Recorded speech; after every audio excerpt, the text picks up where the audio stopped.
And we're live. And we're live. Hello. Welcome, everybody. It is Thursday night. Generational Change. I'm Jen. I'm Peter. It's May Day. It is May Day. I have my General Strike vest. I'm very pleased. It's also our birthday month. It is birth month, but I just don't care that much about it anymore.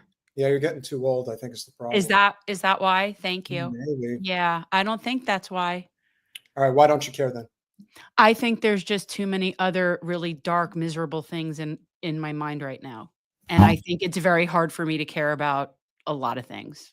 Well, since you decided not to pick up your phone, I guess we're going to have to do it in front of everybody. I apologize for before. The clip in question was a clip from a movie that I've been wanting you to watch for a long time. And the reason I picked this particular clip is that it has one of your favorite actors featured prominently in it, Cole Hauser.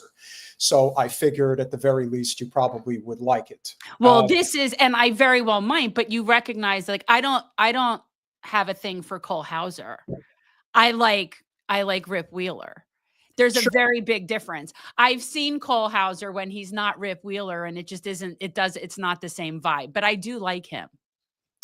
Yes. And the movie in question, guys, is Dazed and Confused. If you haven't seen it, I'm not a hippie by any stretch, but I think it's a very good movie. And I think it captures a lot of, well, Jen did live in Texas for a while. This was Texas in the 70s. But Jen, I believe you lived in Texas in the 80s and 90s. No, I'm not that old. Again, I lived in Texas from 97 to 2003. Okay. Understood. But nevertheless, it was a very good movie. And the reason I sent that to you is because you accused me constantly of only focusing on politics. And I figured it's always good to have a little bit of levity, considering what we wrap our lives in all the time, every day. And it's hard not to. You know, Jen and I pretty much trade messages once every couple of hours every day with like the latest, you know, what's going on in this. It's not even politics anymore. It's just, I don't know what you call it. What's the sludge recipe? It's so gross. This is it. Honestly, it's moments where I like being alone in the studio because I'm not near the sludge. It's not sludge. It's I know sludge. You want to call it sludge. It's a combination of naked pea protein. This one happens to have a dark chocolate plain mixed with some wild, well, not wild, but just, you know, a berry mix of some strawberries and blueberries. And then I add some almond butter and water, and that's it. And I think it's pretty good.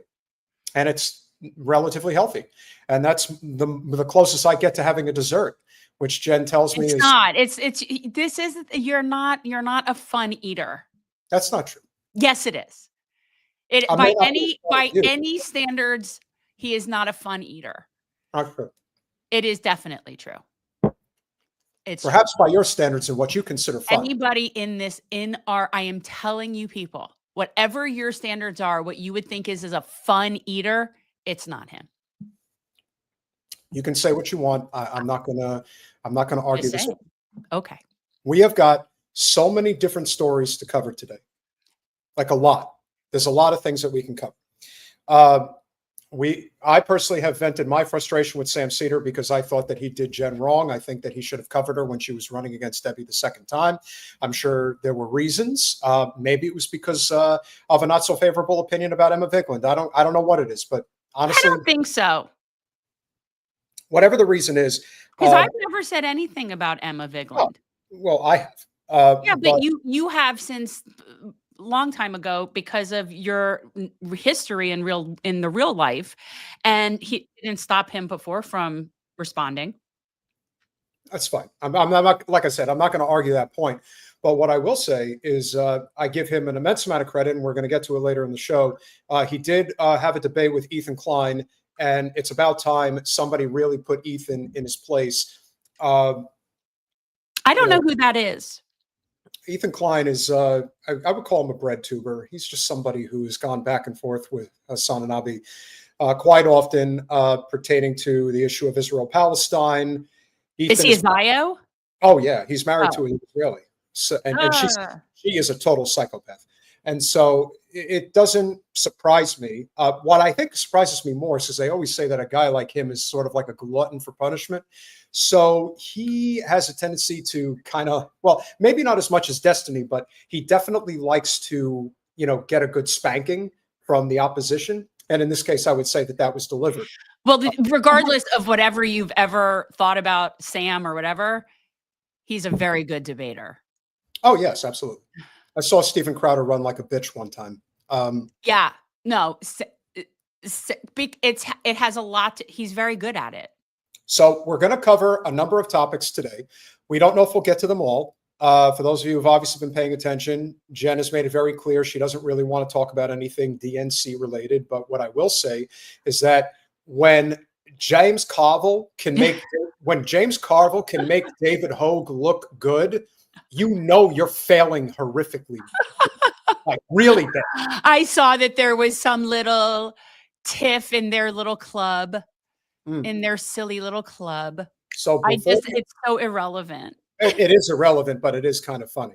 So today is May Day, so obviously we are going to be speaking with Eliza from General Strike US very shortly.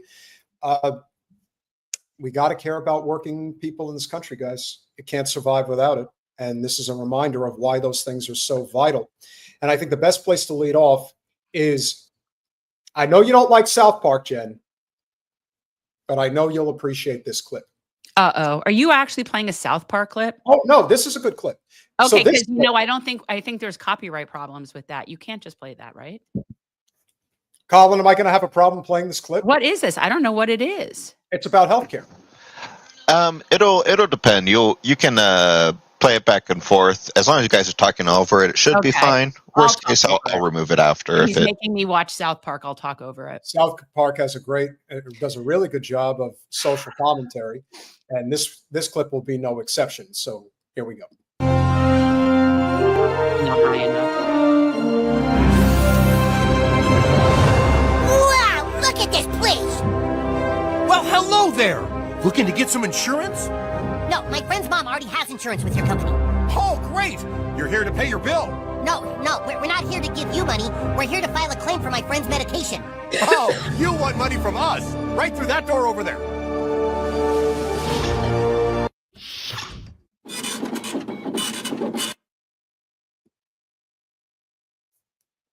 I mean, if this doesn't perfectly capture it, I don't know what does. In so many ways, this is the whole idea of, why we need a single payer healthcare system. What is the point of all of this paperwork, Jen? I don't know, but what this reminds me of is my visual of what people think happens with our tax dollars is that there's someone sitting in a room like this, calculating and adding it all up to see how much we can spend. Like it's that lunacy. But yeah, no, this looks about right. But it's really more than that. See, this is what's misleading, is that it's one person. Yes. Every medical office, I can't tell you, they at this point have more people hired to deal with insurance than they have to treat patients. By the way, guys, if you haven't gotten the ad yet, I know I've gotten it, and maybe you have too. United Healthcare is putting out YouTube ads now talking about what great coverage they have and how well they take care of their customers. Good luck with that. They're running scared. That's desperation right there. Hello. We want to file a claim to get my friend's weight loss drugs paid for. Oh, okay.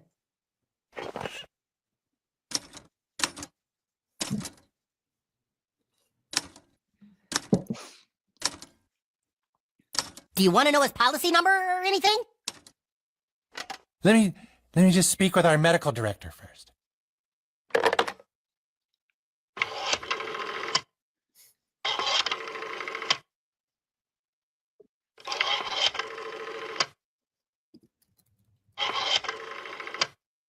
Yeah, okay. All right. You probably Sorry, should but we don't pause pay this for medicines for because it's been obesity. playing for a while, right? Like, what? How long is this? It's got like another couple of minutes. All right, but you just need to pause it every once in a while. I don't want to get like flagged. So, yes. Well, our wonderful guest Eliza is already here, which is wonderful. okay. And I think much like the whole concept of the general strike, you know, we talk about Israel-Palestine, we talk about single-payer healthcare, we talk about any of these for-profit industries. You know, the problem with where we are now in sort of late-stage capitalism is this idea that nothing is off limits. Nothing. If it can be commodified in any way, it will be. And that's the end game. But yet you're a capitalist. I'm a free market person. Uh-huh. Yeah. Yeah. We're gonna see how long that works with you. That's just semantics. You could say whatever you want. I'm saying it. But I also believe that capitalism can't succeed without socialism. I've said that many times. In this country, we have socialism for the rich. I'm pretty sure that's exactly what Marx said too. Capitalism can only exist because of socialism. Sure. Okay. No. Isn't that what I just said? No, I'm being sarcastic. No, that is not what Marx said. That's absurd. It's capitalism implodes in itself because that's just what's going to happen. And that will only happen when people realize that we need another way, which is socialism. Those things do not coexist. I know you think they can, but they can't. That's like Jews for Jesus. Well, as P. Anagenesis says, late stage capitalism equals loot the public commons. And that's exactly what's going on right now. But that leads to what? Well, it better lead to some type of a social democracy, or we're heading for fascism or communism. But the point is, it marks the end of the capitalism. That's the point. That's the whole point. It doesn't work. All right, we'll finish out a little bit more, and then we will bring in Eliza. Because it's not a disease. Who was that? That was the medical director. The medical director decides what claims are valid for us to pay for. But you didn't say who the patient was or what was wrong with him. Right. The medical director's job is just to say no. Look, my friend's mom has been paying you people for years, and his doctor says his weight is a medical concern and obesity is a disease. Oprah Winfrey said so. Okay, calm down. Calm down. I didn't realize I was dealing with someone who had so much determination. If you do a little more work, I think we can get your medications paid for. What, we can? Yeah, you see, the doctors and the pharmaceutical companies and the insurance companies all kind of work together. So all you have to do is navigate the American healthcare system. You know, you took the picture off, right? I didn't do shit. Oh, it needs to go away then, because this is annoying. Stop. I don't know why that happened. That's all right. Somebody touched it, but I think that the point is all well taken here with this clip. Okay, yeah, I think we could be done with this. Well, when Jen says we're done, we have to be done. No, it's just, do you want to? Fine, sit there and keep watching it, and then we'll get a copyright strike. Well, I don't need a copyright strike. I'll just make sure not to clip it. Otherwise, then we probably will get flagged. And yeah, I'm really not a fan of cartoons. I love South Park. I know you do. And that's another reason why I'm not just so quick to watch clips you send me before knowing what it is, because it could very likely be something that I will not like. Jen, what is supposed to happen on May 1st, 2028? General strike. That's what needs to happen. And quite honestly, preferably sooner, but I do recognize that that is like a good point of reference. But yeah, like, I don't know that we're going to make it that long. That's my only concern. Like, I want that, but I don't know. I believe that if we don't have a general strike before the next quote unquote election, I say that in quotes, that we're done. That's what I think. So you know, but you know, to each his own. So you think we need to move up the schedule a little bit? no, it's not that I think we need to move up the schedule. I think it is moving up. I think that people are just over it. I don't think it's going to make it another few years before it starts imploding. That's my point. It's going to be increased violence, whatever it is. Again, and I am not armed. I say this again as an unarmed person, but let's read read the tea leaves. Well, let's talk with somebody who knows a thing or two about general strike, because that is it seems at this point that this is the only way that any real fundamental infrastructural change is going to happen in this country. Yes. Jen's got her yellow vest, so she's ready to roll. Eliza Bloom, welcome to Generational Change. Hello, thanks for having me. Hi. Oh, and look at you. You also have keffiyeh. Yes. Oh, that's so nice. Prepping. That's so nice. Welcome. Thanks. So I saw you were hearing what I'm saying, and I am someone who has been a proponent of general strike since I think the beginning of this podcast. I mean, we've been talking about it for a really long time. And I do appreciate that May 1st, 2028 has been a day that we have at least 3 of our big unions will have their negotiating up for, their contracts up for negotiating at the same time. And that is an opportune moment to prepare for. But I think that we're seeing this crumbling exponential right now that I don't see people making it that far. Like I think that you know what I'm saying? So it's not that I am averse to planning it, because I am down. But what are your thoughts on that?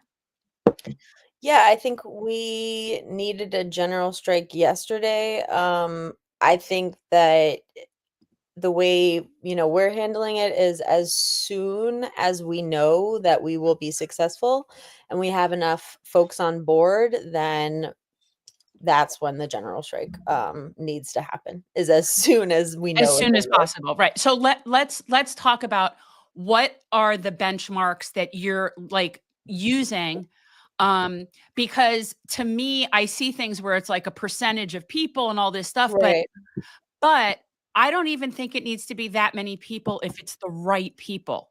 It has to be the right groups of people. It's like you shut down railroads, trucking, and certain things. That's it.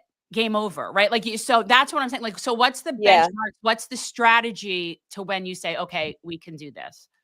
So I think a wise organizer that I work with,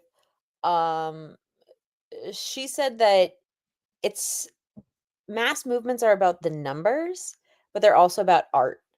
So what we have at generalstrikeus.com is a transparent count of how many regular people are committed to a general strike. Okay. So my background is in labor organizing. I was a labor organizer with SEIU and the Fight for 15 campaign to raise the minimum wage.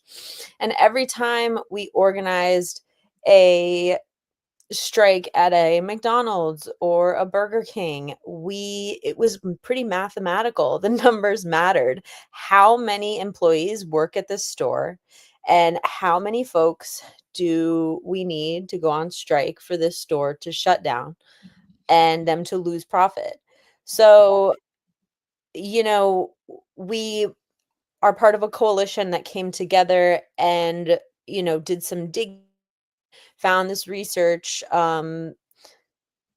Chenoweth said that, she looked at mass movements across the globe, and she found that if 3.5% of a population engages in a mass protest like a general strike, then those movements have never failed to be successful. So that would be 11 million people in the United States. So 11 million is a huge number. But then comes the art piece, right? We're not 100%. We know that numbers fluctuate and change, and research, is very dependent on the location. So it's also art. It's how do we know, like, when will we know? It's a very good question. And I think it will take some big workforces, like you said, big labor unions, big membership-based organizations saying, okay, we are ready for this to happen, if that makes sense. Yeah. And the biggest thing, and then Peter, I'll let you go, but like, if I lose my train of thought, like one of my biggest issues about the whole concept of striking is Mhm. this idea that you have to have permission for it, which is completely counterintuitive, right? Like it's absurd to me. So when I hear people say things, oh, well, teachers, it's illegal for teachers to strike. Yeah, but isn't that sort of the point? Like, Yeah. isn't that right? So like it doesn't make Yeah. any sense to me. And those are the groups, like to me, teachers are people that they need to be on board. Yeah. So there's two things. One, I don't think people realize that, the right to strike for most workers, private sector workers, is protected under the National Labor Relations Act. You don't need to be in a union. You don't even need to be a citizen to go on strike. And I found that when I, was alongside the most disenfranchised workers in this country, fast food workers, mostly undocumented, mostly monolingual Spanish speaking in Southern California. And they would go on strike and, they would have their demands met because it's really about putting pressure on your employer. That said, right, under Trump, the NLRB, the National Labor Relations Board's power to enforce, what is written in the Constitution is kind of defunct. So, yeah, obviously there's a risk involved, but we need to go beyond just voting and protesting because under capitalism, our labor is our greatest weapon. Yeah. Go ahead. You've got you. This is a good time. What are you doing? Is my connection off? Yes, you're just sitting there staring into space. That's fine. I have no. I have that effect on people. Well, now you're not staring into space, but you keep freezing in very strange ways. Yeah, I'm sure it's hysterical. I'm doing my best here. All right, it's funny. So, okay, before you're okay, there you are. There you are. All right, you're free. Okay, go ahead.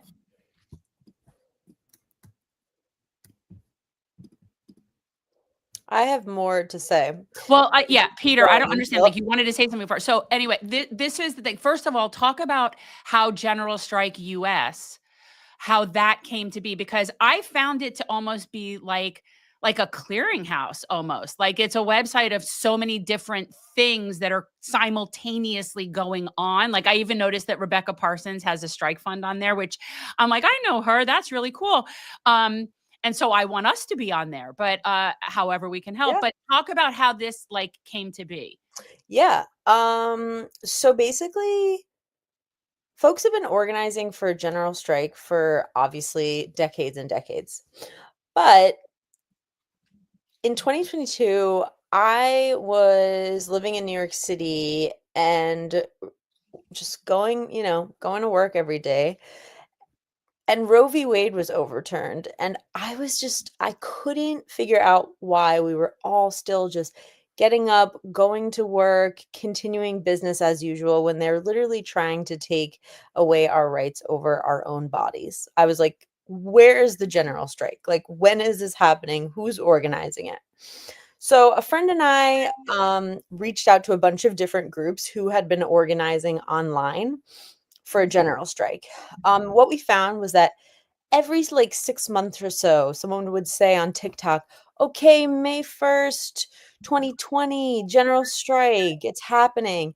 And it would get a ton of traction, a ton of likes, shares, everyone would be talking about it. And then the day would come and there was really no impact felt on the economy because there just weren't enough people actually on strike, and people would get discouraged, and then the cycle would repeat just about every 6 months for a while. So coming from a labor organizing background, I felt like I could lend some tools to regular people to help folks see how close we are. So this coalition got together. We kind of decided on the 3.5% rule. And then a friend and I built this website called generalstrikeus.com. And the sole purpose was so that we could all see how many people were genuinely committed to going on strike. And we felt that collecting name, zip code, and phone number would be more than just, a regular petition that you sign online and you say, oh, that's a cool idea. And, you put your email in and that's it.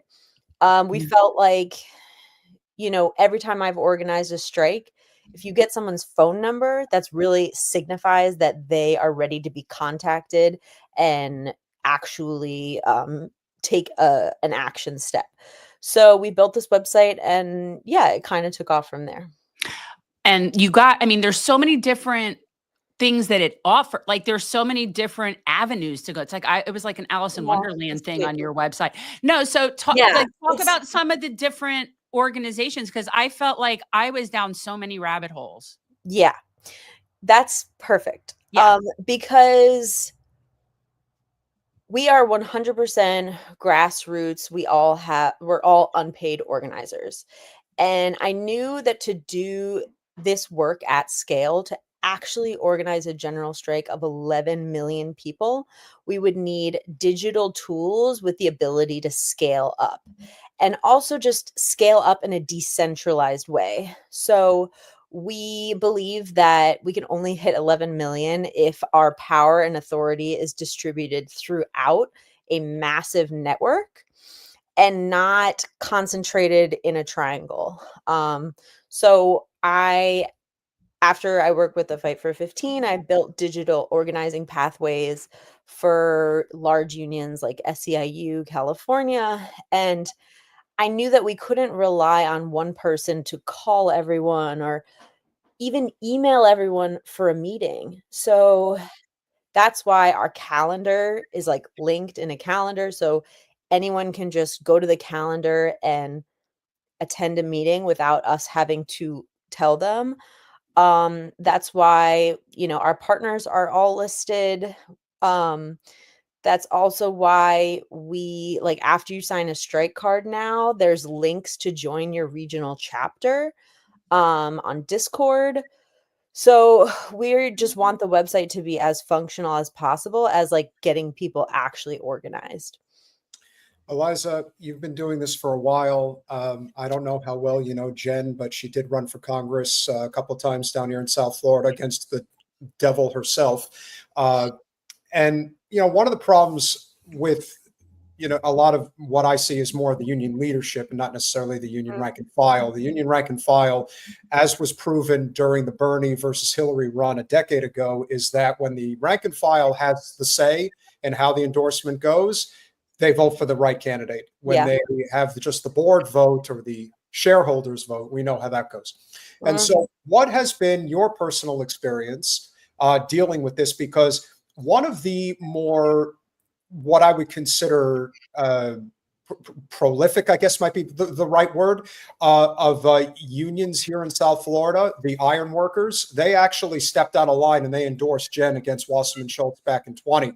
And let me tell you, the head of the AFL-CIO, Dan Reynolds, who's been like this with Wasserman Schultz for 25 years, he brought the hammer down, not just on them, but every union in town, and basically told them, you get out of line, you're going to feel it in a really bad way. And so I think a lot of labor unions out there want to be involved in the general strike. I think they feel that it's time that we have to make this very forceful stand. But I also think there's a lot of union leaders out there that are more concerned about their career and what it would mean to actually take this leap of faith right now. What are your thoughts on that? And what has been, without naming any names, what's been the overall reception trying to build that coalition through the labor unions as it stands right now? Yeah. And I mean, I'm right there with you. Like, my passion is in labor organizing. Everything I learned was from, working at SCIU. But sometimes, our union leadership, like, they break our heart, right? And we can't sit around and wait for you know, a union president to finally say it's time for a general strike. So what we have seen across the country is locals and even sub-locals are getting together and deciding, okay, like we support a general strike as soon as possible. So we listed our first local on our website a few months back. It's SEIU Local 503, Sublocal 581. I think they represent workers in Oregon, I believe. But yeah, they were like, we want a general strike. We're not going to sit around and wait for SEIU to agree. So that's what we need to do is the rank and file are stepping up, and yeah, like that's how change is made everywhere, and unions are no different. We can't sit around and wait for 2028. We work closely with, you know, Chris Smalls and the Amazon Labor Union, and you know, we need a general strike now. So Yes. Well, today, I'm sure you're aware, some of your fellow brethren, we have always felt, including shout out to a really great local organizer in South Florida, Carolina and Medea. She is a former member of the SEIU. They represent the labor of the labor force, people that, you know, clean buildings. It's basically people who do jobs that don't get enough respect. And I think it goes without saying that when you need to get people out in the streets, the SEIU has done, at least compared to any other large union, they've really done an awesome job. And so in LA County today, this is what was going on. Quite a yeah. few people got out in the streets. 5,000 LA County union workers are on strike. Right now, you're looking at a rally of some of those workers in downtown LA, and it is quite the sight. They're slowly moving southbound on Grand, and it's really Hey, difficult what to are they try and wearing? estimate exactly how many people are here, but it's in the thousands. Your favorite color. Your favorite color. Because for some reason, the way it looks, and I know it's just the shading of this, to me, it looks like a sea of Hasidic Jews. All like, it looks like the black. Like, do you see what I'm saying? Like, I can't. Yeah, this like hits really close to home too, because I was an organizer in Los Angeles, right out of college, and you know, just being out there with SEIU when we passed $15 an hour in the state of California. And yeah, like unions they're the only institution we have in this country that has the goal of checking capitalism. And the unions are all we have. It just I mean, I personally feel like a lot of structures in society, like, you know, once power and political influence are involved, obviously, like, what is it? The snake rots from the head or whatever. Like, yeah, there's, you know, shit happens, but like unions are what we have. They're the best defense we have. They're the best defense we have. Mm-hmm. Have to keep growing them. That is for sure. As we open up out of the shot just a bit, you're going to see just how long this stretches around Grand on to Temple, next to the Board of Supervisors headquarters there. We have been seeing all of these strikers coming in by the thousands. They've been being bussed in all morning long. The rally here in high gear. They've been putting together signs showing their distaste for the county's treatment of employees. They're striking for better wages and benefits. They say they want to be respected for the work that runs the city. The strike will last 48 hours, disrupting service to non-urgent care clinics, fire debris removal, trash service, and public parks, facilities, as well as libraries.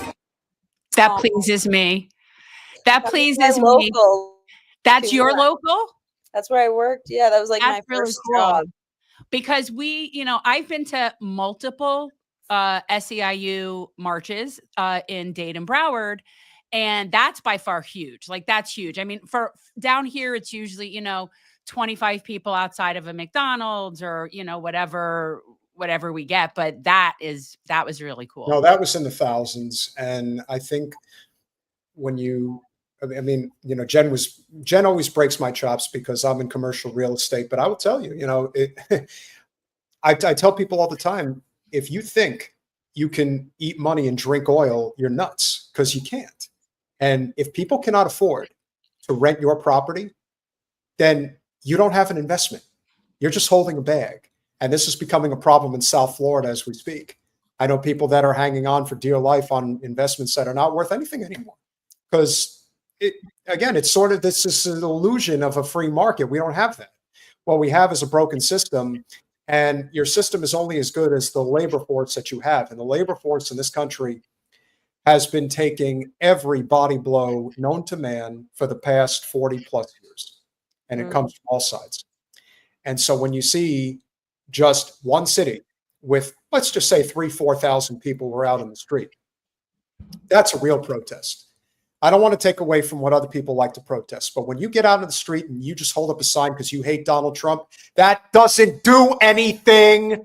But well, I mean, at the end of the nothing, you know, every time people go to a protest and connect with others who agree with them, they kind of realize like the personal is political, and they start realizing that the issues they experience are bigger than themselves, and they get fired up. And yeah, like I hear you that we need more to really radically change this country, but we also have to meet people where they're at. And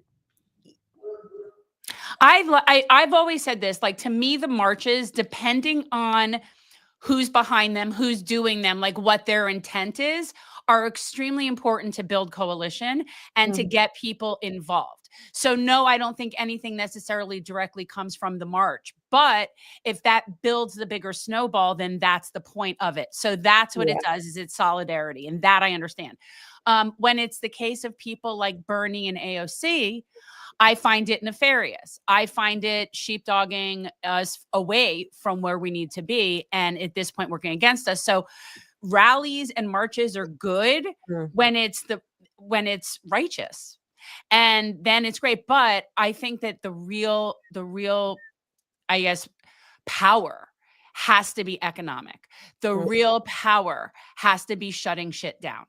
And that's where the whole boycott and divestment and people not working. And that is really the only language that will speak to them. And the fear of not taking that next step, that is always going to be that point of no return. I'm sure you've been paying close attention to even the little bit of push that David Hogg has been attempting to make within the Democratic Party establishment. But the truth is he's not doing anything, because he will not go after Pelosi and he will not go after Jeffries. So if the goal here is to just kind of tweak around the edges, that's not really going to solve the problem. The problem is that we're the only developed nation on earth that does not have a single payer healthcare system. We also do not have a living wage. We do not have proper collective bargaining. We have right to work laws, for God's sake. I mean, it's past the point of no return, because now it just seems to be on full display, especially with Trump. I would say the greatest gift that Trump gives us is that he doesn't hide anything. He just puts it right out there in the open, and people know exactly what's going on. That's always been the oligarchy's biggest knock on him. It's not that he's not one of them. He most certainly is, but he does not protect empire the way others do. And so now I think a lot of these people who perhaps weren't on board with Bernie and even AOC in their message, let's say even 4 years ago, are like looking around saying, maybe we were wrong. Maybe we should have been listening and realizing that this thing is getting really bad. But we have to get very serious about what our intentions are. And I think what you're doing, Eliza, is immensely important, because the one thing Bernie has done that I think is the greatest failure of the so-called oligarchy rally tour that he's going on right now, when he's been pressed and asked constantly, what is your mission? Well, we're going to get to that. We'll think about what that message is going to be. And God, that's an amazing impression. He does several really good ones. Bernie's one of them. You're doing a good job out there. But for the American people, we have to make a decision what we want to do. Well, Bernie, you can still be that guy, but you have to be that guy. You cannot be a halfway revolutionary. You have to say, this is why and I know you know this, because if you're in LA and you've been doing this, you probably were on both campaigns. There is no there was a complete distinction between the first run in 2015, 2016, and the second run. Because when he was running that first time, and he was doing those rallies, when he was really getting 15, 20,000 people showing up, he was saying, I think the people here want a political revolution. Well, Bernie, if you really believed in that language then, you really need to believe in it now, because that's what the American people need. And this is coming from somebody who, I mean, I've worked my ass off to make something of myself in this broken economic system, but I'm not stupid. It's so obvious that this system is a failure and that we need to change it. Because why? It's a failure because the people who control it like it this way. But it's a capitalism problem. You have such a hard time with that. I didn't say capitalism wasn't a problem. I've been very clear that it is. Okay. I know it is. It's a problem. It is. So now, what is the next step? So obviously, it's been thrown out there constantly. You know, we know you obviously have a limited amount of time to spend with us this evening, but the date that has been thrown has been May 1st, 2028. That is the day that apparently your group and others have been working towards. Now, is there reason to believe that that's not going to be the case, that we may have to push it up a little bit? What are your thoughts as far as that goes? I will just tell you what I know. I know Sean Fain called for a general strike in 2028. And I think a few other unions have joined that call. I also know people who speak to the, leadership of these unions. And the sense that I got from this person is that he thinks that all they thought was that if they set their contracts to expire on the same day, then they would be able to leverage that to get the raises that they want for their employees. And that there isn't a 100% consensus on the fact that those unions will actually strike in 2028. So, it's hearsay and I don't want to spread rumors, but I also, we cannot sit and wait for 2028 for a few men in power who say that they're going to strike. Right. So we are working every day, doing everything possible to get enough people on board for a general strike now. What that means for us is that, yes, we're directing people to sign up if they're committed and ready, but we're also trying to build a coalition of large membership-based organizations across the country that include unions, but not only unions. We are working with local chapters of DSA across the country. Some folks are working with Indivisible, 50501 chapters. Organizations have reached out to us like the Women's March, and they're on the fence. And we're talking to all these groups because all these groups fighting for racial, economic, and climate justice need to come together and say, wait a minute, the fight for a feminist future, the fight for the sunrise movement and, climate change and, having a living wage in this country, it's all connected and it's all rooted in capitalism. And if we could all leverage our power as workers, we could achieve everything we want. We could, pressure companies to cut emissions. We could demand a living wage. We can demand equal pay for women. We could, if actually 11 million workers went on strike until a list of demands was met, then we could have everything, all that we want. So yeah, we need, we're not going to sit around and wait for, unfortunately, union membership has been on the decline for many, many years. And we would need the top 11 unions to all strike at the same time to reach 11 million. So we need more people. And we have, look, I mean, we know we have little union membership in this country, but the majority of people are gig workers and struggling to live. And those people are the people that need to really have a coalition that's strong enough so that they can afford to strike, that they can afford to just shut this shit down.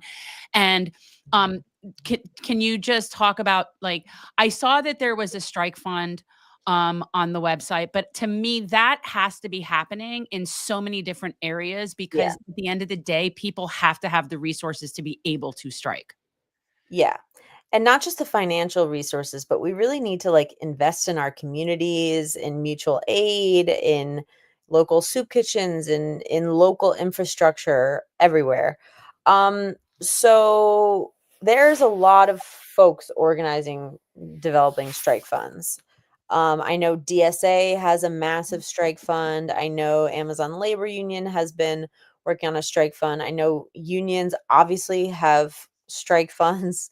And then there's regular people who are building strike funds. Like you mentioned, Rebecca Parsons in the beginning.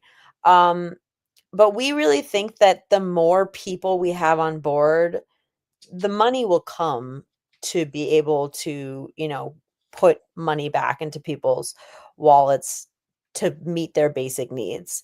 But it's more than just money, it's going to be like helping your neighbor and, relying on, we have folks starting like community gardens all across the country and things like that as well. Yeah. So what kind, I mean, how many organizations at this point do you have? I haven't looked in a while, but it was a lot. There is no way of knowing. And that's Okay. the beauty of, So, whenever guys- anyone asks me, how many volunteers do you have? How many organizers? How many organizations?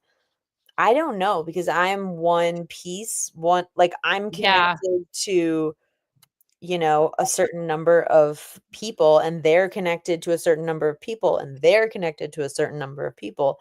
And so, it's really cool. Guys, definitely you have to go to the website. It's generalstrikeus.com and go sign up.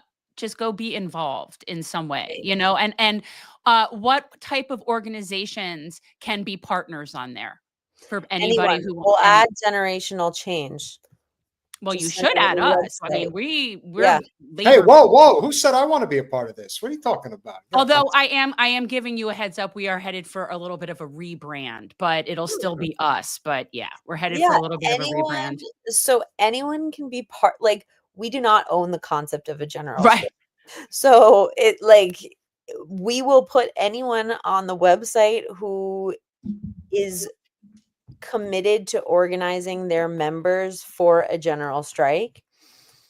They have to agree with like our core values, which are diversity, decentralization, and dissent. Basically, that just means that we need to bring people together of all races, genders, socioeconomic status, political groups. Real diversity, not pinkwashing diversity, actual diversity, meaning it's non-political, it is nonpartisan. Eliza, if you want to get this done, and I believe you can, you have to get to Walmart. You got to get the Walmart workers. That's the key. Well, I used to organize Walmart workers with an organization called Our Walmart. And they were who really built the model of digital organizing that we're using now. It was Walmart workers, and they would all, organize on Facebook groups online. And, we're using a lot of the tools from their toolbox. So I will have to reach out to some of my friends who still work at Walmart. There are over 2 million Walmart workers in the United States. So if you can cut in with them, much like Chris Smalls has done an excellent job of creating the awareness at Amazon. Again, Walmart and Amazon, the two biggest employers in the United States by far. So that's a great. Yeah.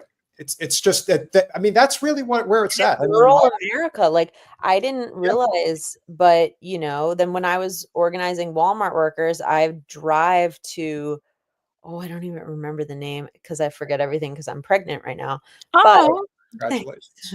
But I would drive to these random places in the middle of the state, and that was like the center of all commerce and groceries, and the employee would get their paycheck and then immediately spend 95% of it back at that same store because that's all there is there. And so much of rural America is so built around Walmart. So that's what really they did. They put mom and pops out of business. They created a situation where there's nowhere else for anybody to work. Yeah. There's nowhere else for those people to work or shop. So they're stuck at a place where they can't make a living wage, and then they can't go anywhere else either. Yeah. I'm seeing the same thing also with the Dollar General stores. Yeah. All right. So you like good voices? Well, I have to say that if I never became president of the United States, perhaps Walmart never would have been as powerful as they became. But you could thank me because the Waltons sure as hell loved my ass when I was governor of Arkansas. And you might want to come down to my library. Things happen down there. It's so lechy. I don't think he ever gets the prop. Everyone always blames Reagan, and Reagan deserves a lion's share of the responsibility for starting. Again, Carter did things. The neoliberalism. We just had a whole show that it started before Reagan, and so yes. You know better. But the policies that got enacted under Clinton is what brought us here. It's NAFTA. It's normal trade relations with China. It's the crime bill. It's the Telecom Act and the coup de grace. It is Glass-Steagall being removed. So if you think about it, he really did a number on this nation in ways that still have their hooks in the Democratic Party, which is unfortunate. Last thing before you go, and I think this is important. I don't want to be presumptuous here, but with a name like Eliza Bloom, I do make the presumption that you are. Do you say Bloom or Blum? It depends on who you ask in my family. Interesting. Okay. My grandma's a staunch Bloom, apparently, but okay, I'll say Blum. Because usually there'd be an E or a double O. Yeah. What was your assumption? Hit me with it. I love an assumption. As a fellow Jewish woman like Jen, yes. What does Israel-Palestine mean to you, and how would you like to? You expect her to end with that in 3 minutes? You should probably look. She's. I think the best I could. I think it's deep. That my sorry, my dog is barking. My Elvis, hush. My, grandfather escaped Nazi Germany when a Nazi came to, I don't know, it's kind of mythical, but a Nazi came maybe to round them up. I don't know. And my great grandfather killed him. And then they were like, oh shit, we got to go. So yeah, my grandfather came to this country, and it's so part of my Jewish identity to fight for a free Palestine. And I'm kind of a black and white thinker, but it's very simple to me. So am I. It's were you ever a Zio? Was I ever a Zionist? Yeah. No. I mean, I went to Hebrew school, and I was often told that Israel is your Where did you grow up? I grew up in Westchester. Oh, God. Okay, so growing up in North Miami Beach, Ashkenazi Jews, we were just Zios. My whole family is from Tampa, Florida. Oh, really? Interesting. Yeah. No, but also very side of the family. So anyway, yeah, I grew up going to Hebrew school, being told, Israel is your homeland. Yeah. Blah, blah, blah. You have a right. I went with my grandparents to Israel, and I definitely didn't feel like it was my homeland. I mean, it's, it was what it was, but it definitely didn't feel like I personally owned it. I remember I did a class project in 5th grade where a Jewish friend and me, we were like, let's reconstruct Jerusalem. And we were like, wait, there's so many buildings and so many places that are not Jewish. So yeah, I don't know. It's complicated, but yeah, it's complicated. That's why it's a hard question. It's a hard question, but I think well, have you come back for a panel about Israel-Palestine? Yeah, no, well, look, she's clearly on the correct side of history. So that's really at the end of the day what we're listen, my aunt, need a free Palestine, just it's just colonialism. And I've had friends, I went to college with a lot of Palestinian folks who educated me and helped me, get out of whatever indoctrination I had. But yeah, to me now it's very simple and agreed. Kudos to you, Eliza. I know you have to go. Yeah. Thank you so much. I appreciate it. We'll put all the information, guys. This is Eliza from General Strike US, and go check out their website. And thanks. Thank you Thank so you much. guys. Thank Absolutely. you. This was Happy awesome. May Day. All you do, Great Eliza. to you. Bye. Bye. I know you're like really trying to like not let me finish my thought, but No. She specifically put in the chat that she has a hard stop at 8, and I'm trying to and the private chat a while ago. And I know you don't ever look in the private chat, but I was really trying to honor that. Okay. It had nothing to do with not. I want you to finish your thought. Can you tell me your thought? No, I mean, my aunt lived in Harrison for a long time, so I happen to know Westchester. I lived in the Bronx. I lived in Mount Vernon for a year. So, but the Jews there, I would think, would mostly be. There's totally. Yeah. Isn't that very well? Westchester County is one of the wealthiest counties in the country. Isn't that where Jamal just lost his Yes, seat? it is. Well, Jamal, because only the Republicans gerrymander, Jen, remember. It's only the Republicans that No, do I it. understand, but we're talking about that same area that just put in So Zio Bowman is Latimer. representing a district that was both Kings County, which is not Kings. I don't remember what the Bronx County is called, but anyway, it was the Bronx and it was Westchester. And so Westchester has communities very wealthy, extremely wealthy. And we're talking white Ashkenazi Jews. You're talking Purchase, you're talking Harrison, you're talking Rye, you're talking what's the super? Well, those people are. It's amazing that she wasn't raised to be a Zio. Well, no, maybe in some way she was, but she never allowed it to completely engulf her identity, which unfortunately for a lot of them, she doesn't strike me as somebody who was brought up rich. Like I don't get that vibe. I mean, she's part of the revolution. She's a part of the whole. She understands the big picture of what's going on here. Yeah, there's a number of communities that are in Westchester County, New York, that are extremely affluent and very influential. Politically, with Armonk. Yeah, there you go, Josie. That Armonk is a very wealthy town. Mount Kisco is wealthy. Katona is wealthy. I worked in Bedford, Bedford, but that's much more. That area is much more waspy. That's not that. I prefer that. That's so funny. Like that actually makes it sound a little bit more pleasant. Well, Ralph Lauren and Glenn Close and those type.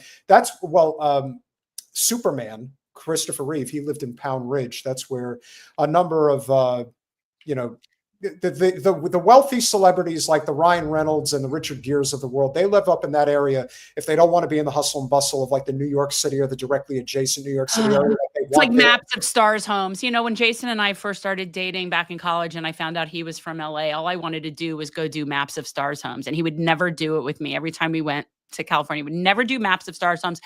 And this is basically what you're talking about is maps of stars homes. Well, but in those particular areas, it is similar to Calabasas in that the people who are wealthy who want to have land, that's where they live. They don't live that close to the city, but the people that are in the southern part of Westchester County, it's all very affluent and very, very Zionist. And so the fact that she was able I know someone who lives there is Rob Thomas lives there.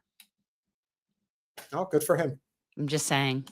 That's the only person. I still say Smooth is the best song of the 90s. That's probably the only one that you know from him, right? That's not true. I know plenty of songs from them.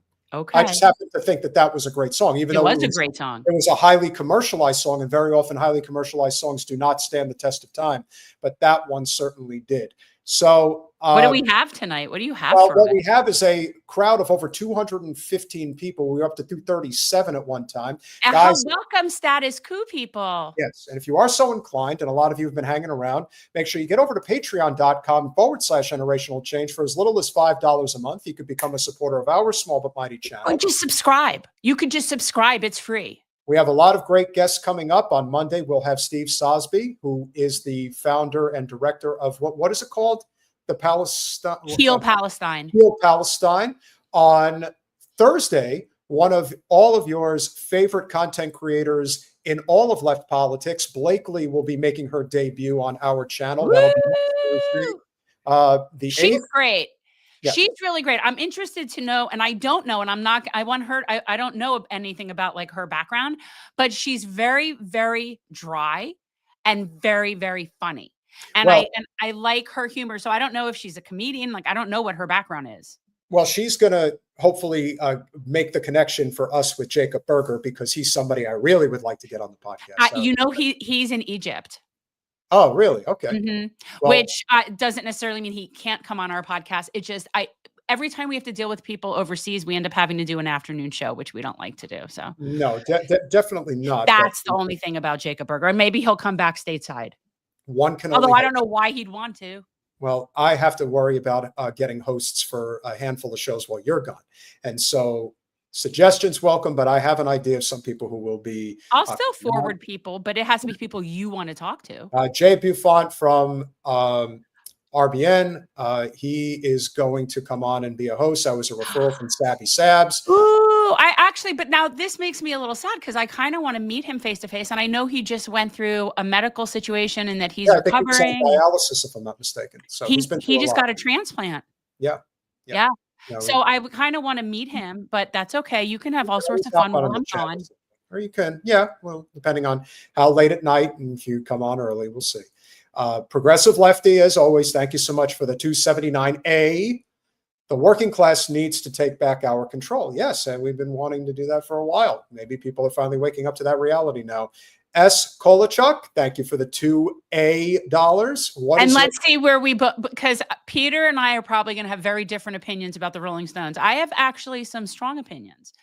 He wants to know your favorite Rolling Stones song. If I can only listen to one song by the Stones, it's "Gimme Shelter." That's their best song. If I have to pick a lengthy song, that I would say that a close second to "Gimme Shelter" would be "Wild Horses." I think interesting. It's an amazing song. And then their best ballad is definitely "You Can't Always Get What You Want." But I think a lot of what they have done over the years, I prefer the Stones to the Beatles. I know not everybody agrees with that. Yes, this is the thing. Why is it an either or? I think it's a both. It's an I'm like Gail. It's an and, plus. Like we can have it all.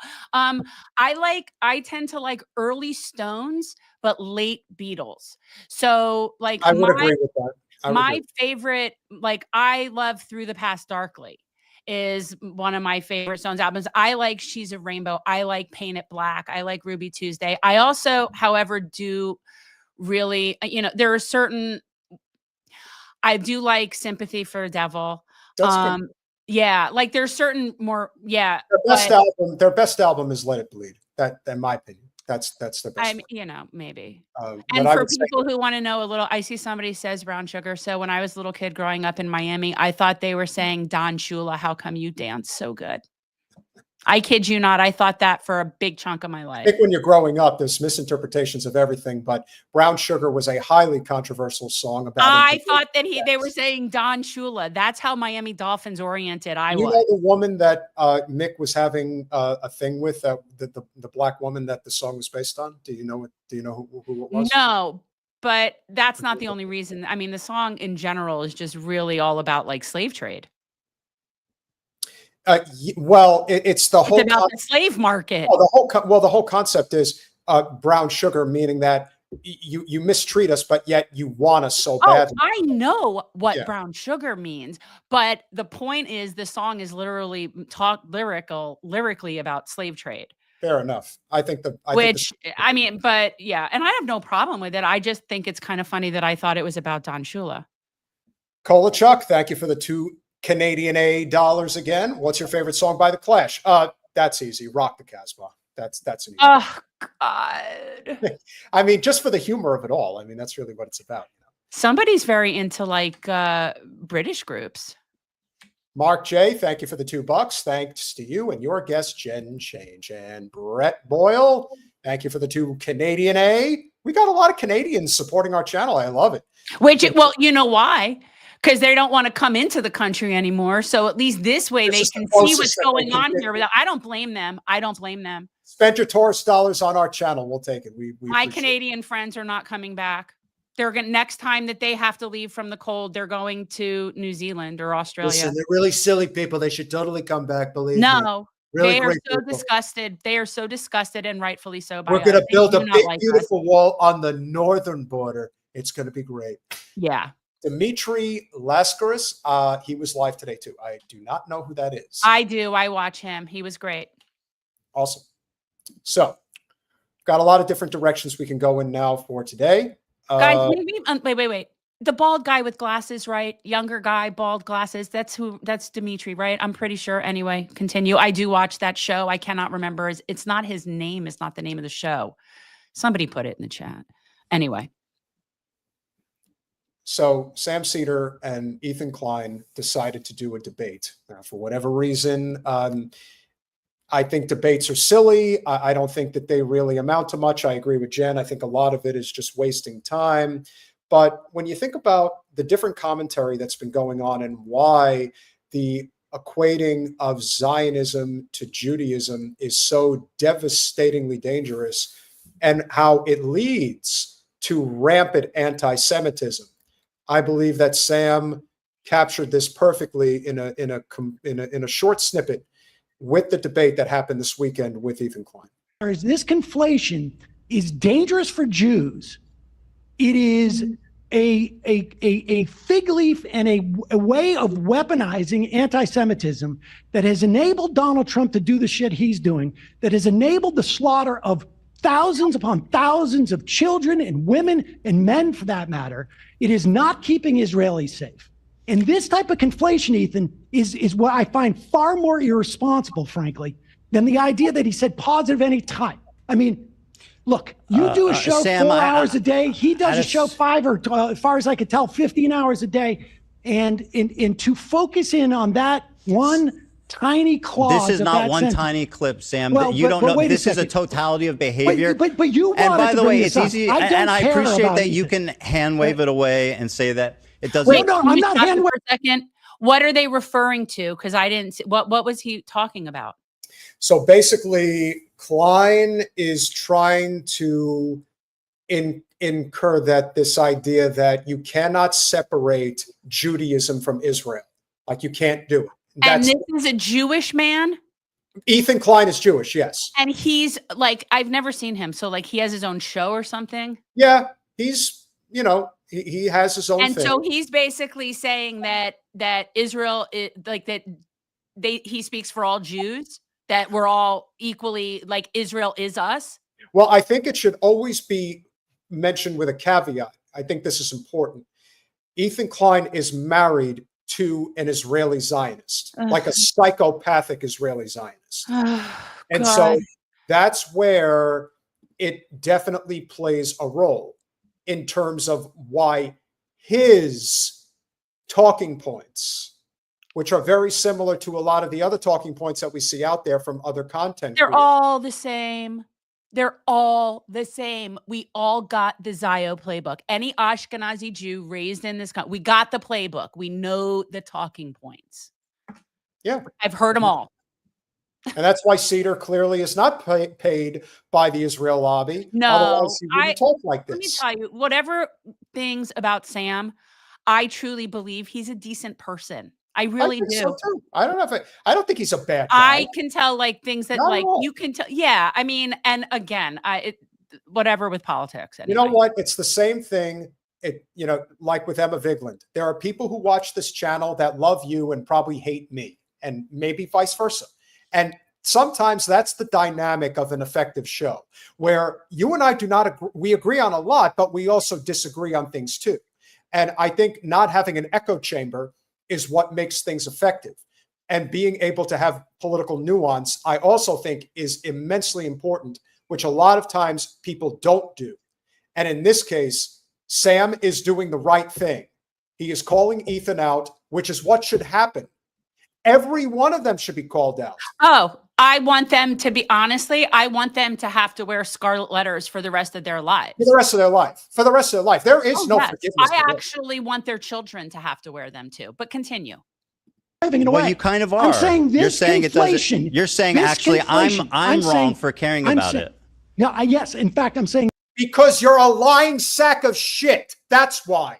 No, but here's the thing. That straw man right there. Everybody noticed the straw man he said right there. That you're assuming that because I really care. What are you wait, no, you're saying that I'm wrong for caring about it. Sam never said that. I don't recall him saying that. That is so typical. Somebody who has no good argument. Anyway, what's this guy's background? Is he like a journalist person? Is he, because Sam comes from like acting / whatever. But did Sam go to law school? No, I mean, listen, it's funny. Sam and Rogan have a very similar background.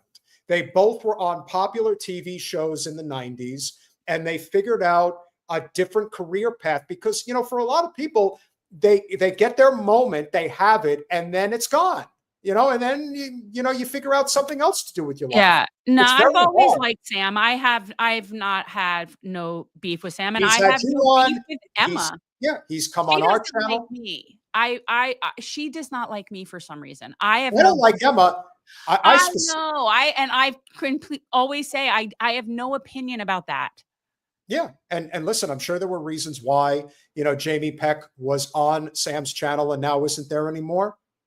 You're making. Oh, now you're creating. Rumors. No. What I'm saying is that there's no rhyme or reason. Things happen.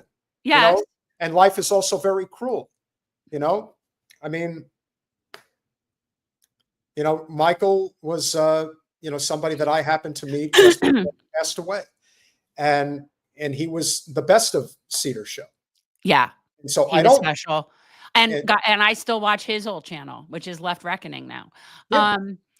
Jesse Fillmore, please excuse my ignorance, but is Jewish a race or religion? Do people convert to Judaism? Okay. So Judaism is a religion. It's a religion. It is not a race. There are many different cultural Jewish things depending on races and cultural ethnicities, but Judaism is a religion. Zionism is a white supremacist, settler colonial apartheid regime. That's what Zionism is. 100%. So it's a political project where they've used Jews for generations. They've used us as tools of ethnic cleansing. They have gaslit us and fear-mongered us into a place where we have no concept of like where reality is as growing up in terms of what is Israel, what is Palestine. They lied to us. And that is not the religion.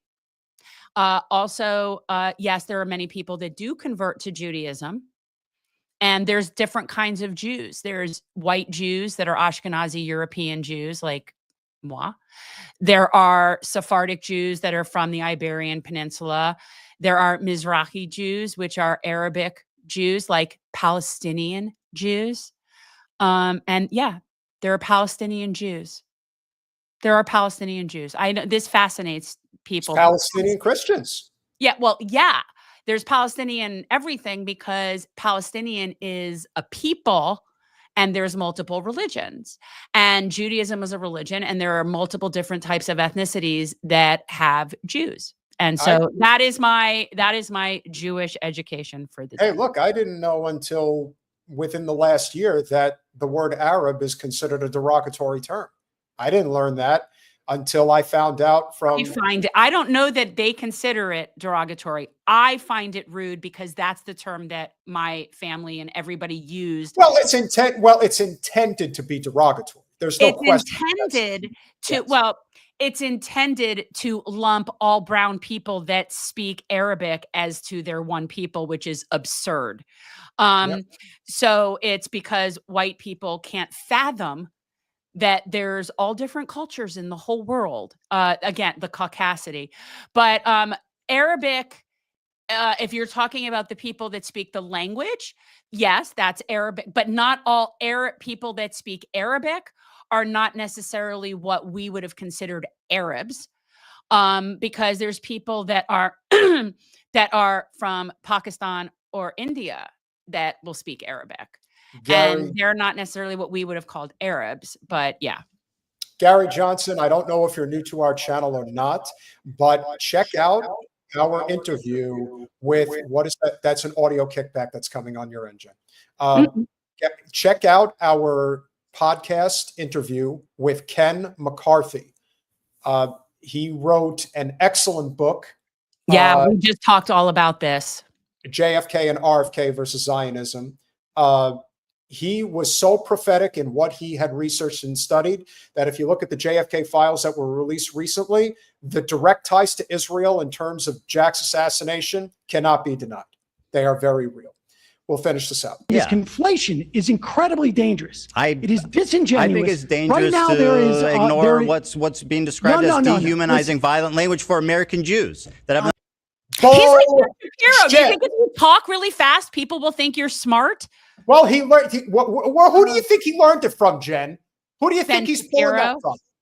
Well, listen, he watches my show all the time and understands that I do a wonderful job when I debate because I don't let anybody talk over me, and they are always going to lose because I know what's best. Remember, it's written in the Talmud, and that's what matters.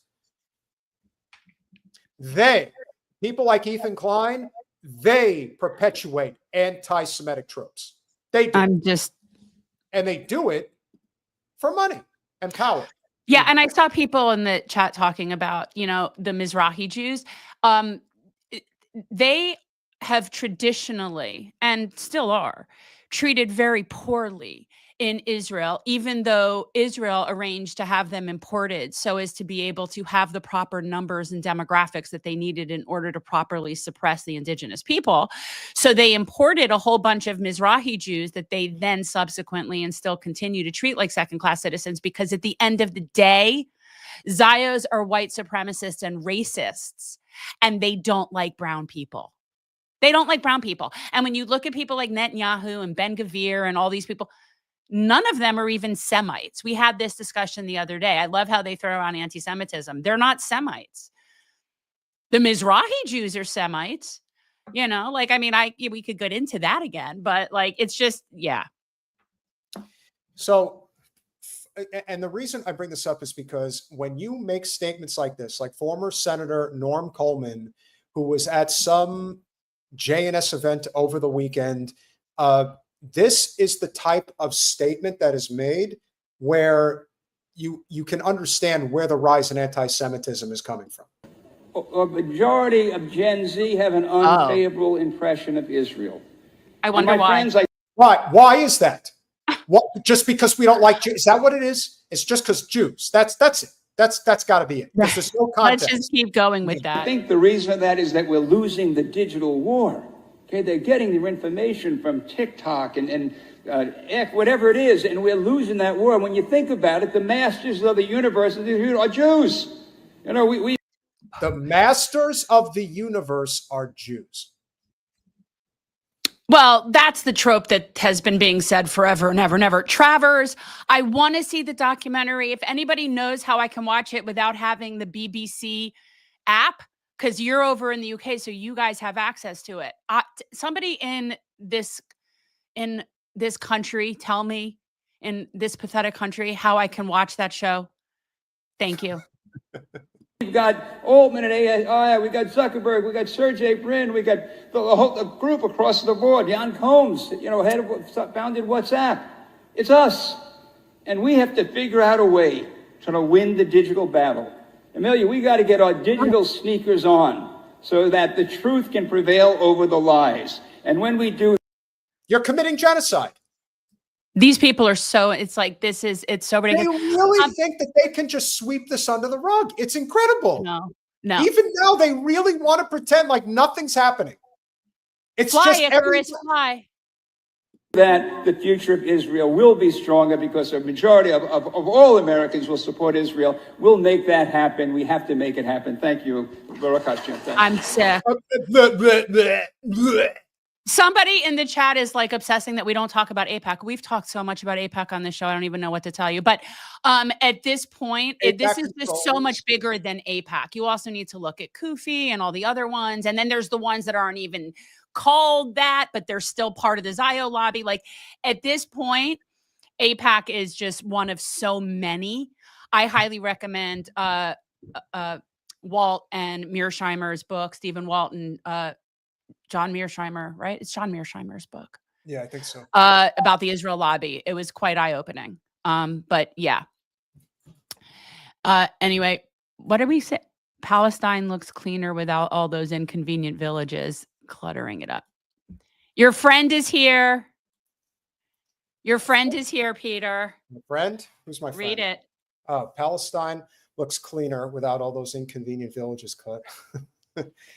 Well, Hiss. Debbie, It's the hiss that makes me think it's Sam. Because it's always well, if you remember, anybody who would speak up against any of these atrocities, what you would notice is that you would, especially the upper crust liberal women, like if you disrupt them when they're in a meeting of some kind and they hear you protesting, they go, you can hear them go, like they hiss at you. Which is so weird because like never in my life have I ever hissed at anybody. Ever. You're still young. You might have opportunities to do that. So that's true. I guess that's true. Alex M, thank you for the 199. Oh, he is. Ben-Gvir is of Iraqi descent. I'm amazed that he would ever acknowledge that, being that he's such a friggin' bigot. Is that like a self-loathing? So he's a self-loathing Mizrahi, is what you're saying? We're gonna get to that, and I'll tell Colin one more in a second. We got a little bit of. Which part? What are you gonna play next? We'll see. S. Kolachuk, thank you again for the 5 Canadian $8. If the Masters of the Universal Jews, who are the super friends? Super friends. Then I would say the super friends are the Muslims. Yeah.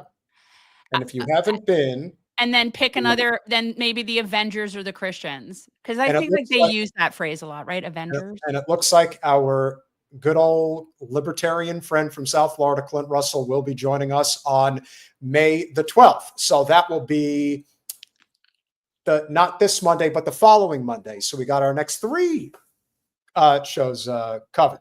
And Brent Boyle with the 5 Canadian A's. Anti-Semitism is manufactured. They need to justify their Israel and further their agenda. Without it, no need for Israel. Well, it's all about money and power. It's all about justifying that means to an end. That's all it's about, really. And Alex M with the 199, Chaim Sabin, #1 AIPAC donors from Egypt. And what party does Mr. Sabin donate to? The Democratic Party. So I don't want to hear nothing from nobody about how it's worse on one side than the other. The only difference between the two parties is that it's more visible on the Republican side. In fact, the Democrats are much better at protecting empire than Republicans are. Democrats tend to be much more covert about their intentions. They're all the same. It's all the same. It's all the same. It's roads to nowhere. It is a farce that is created by your oppressor to make you feel like you have a vote when you don't have a vote. Not even a little bit. And the only difference is the fact that the Republicans are just showing you that faster. That's it. And I will tell you, we could show another clip because Medea and her cadre of CodePinkers got to Wasserman Schultz again this week. And that's all well and good. But I will tell you, you could tell that Debbie wanted to snap. Like because this was the second time. We need to play this. Can I have choices of what we're playing? This was the second time in a week that they got to her and Debbie was ready to snap. She didn't. She came close. You could see it in her face. She wanted If you get her to snap, it's glorious. Oh, it is. It is. And she snapped before. Although I feel bad for people that work around her when that happens because I feel like she's probably, We have had people that have been in our coalition that have worked for Debbie, and they've all universally said it's a fucking nightmare working for her. Yeah. So not a surprise. But you know who they did get to this week? Ben-Gvir. You kill baby. You kill baby. That's all they have. Well, now he goes into you support 9/11. You support 9/11.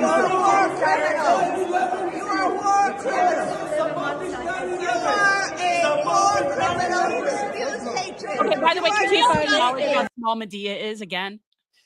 Yeah, And I mean, they're so scared of her. God, she's small and mighty. Medea is as mighty as they come, but she's not even 5 feet tall. Like, it's incredible. Big things come in small packages. If there ever is a definition, Let me tell you, she is fierce. Fierce. And you destroy my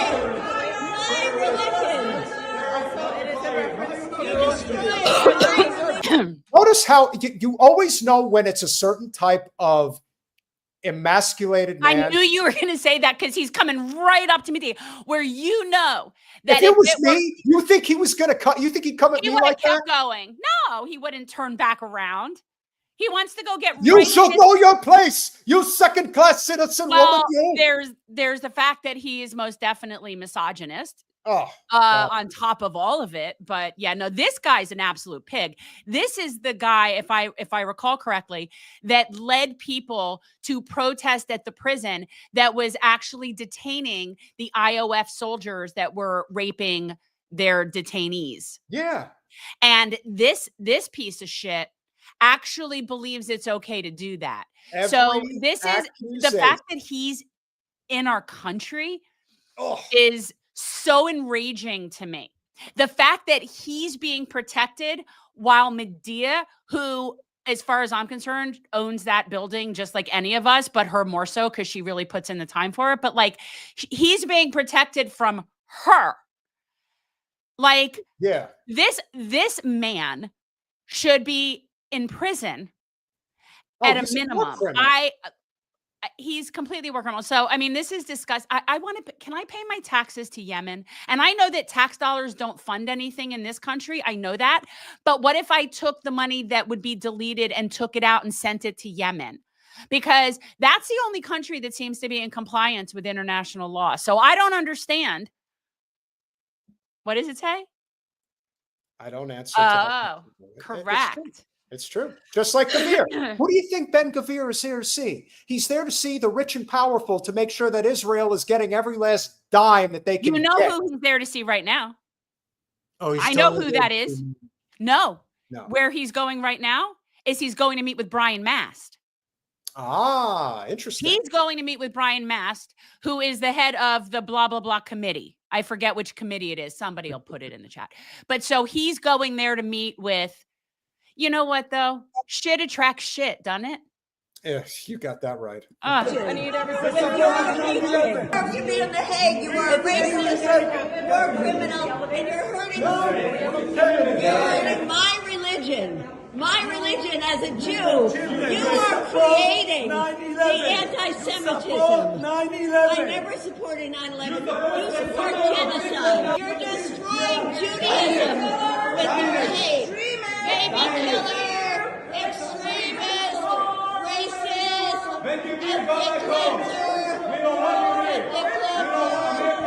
genocide. Get out of our house. Yes. That's it right there.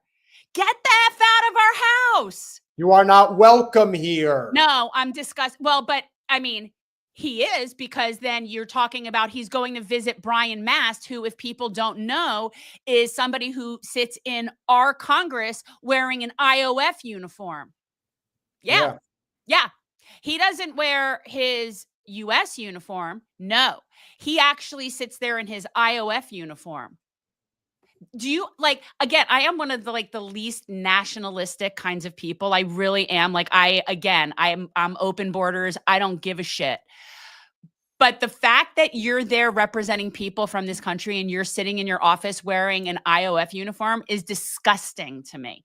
And that's who this piece of shit is going to meet with. So it all makes sense. We come full circle. Speaking of disgusting, if you're gonna go if you're gonna go for broke, might as well go the full Monty. So Israel is nominating this scumsucker for the Nobel Peace Prize, I think. It's Daniella Weiss.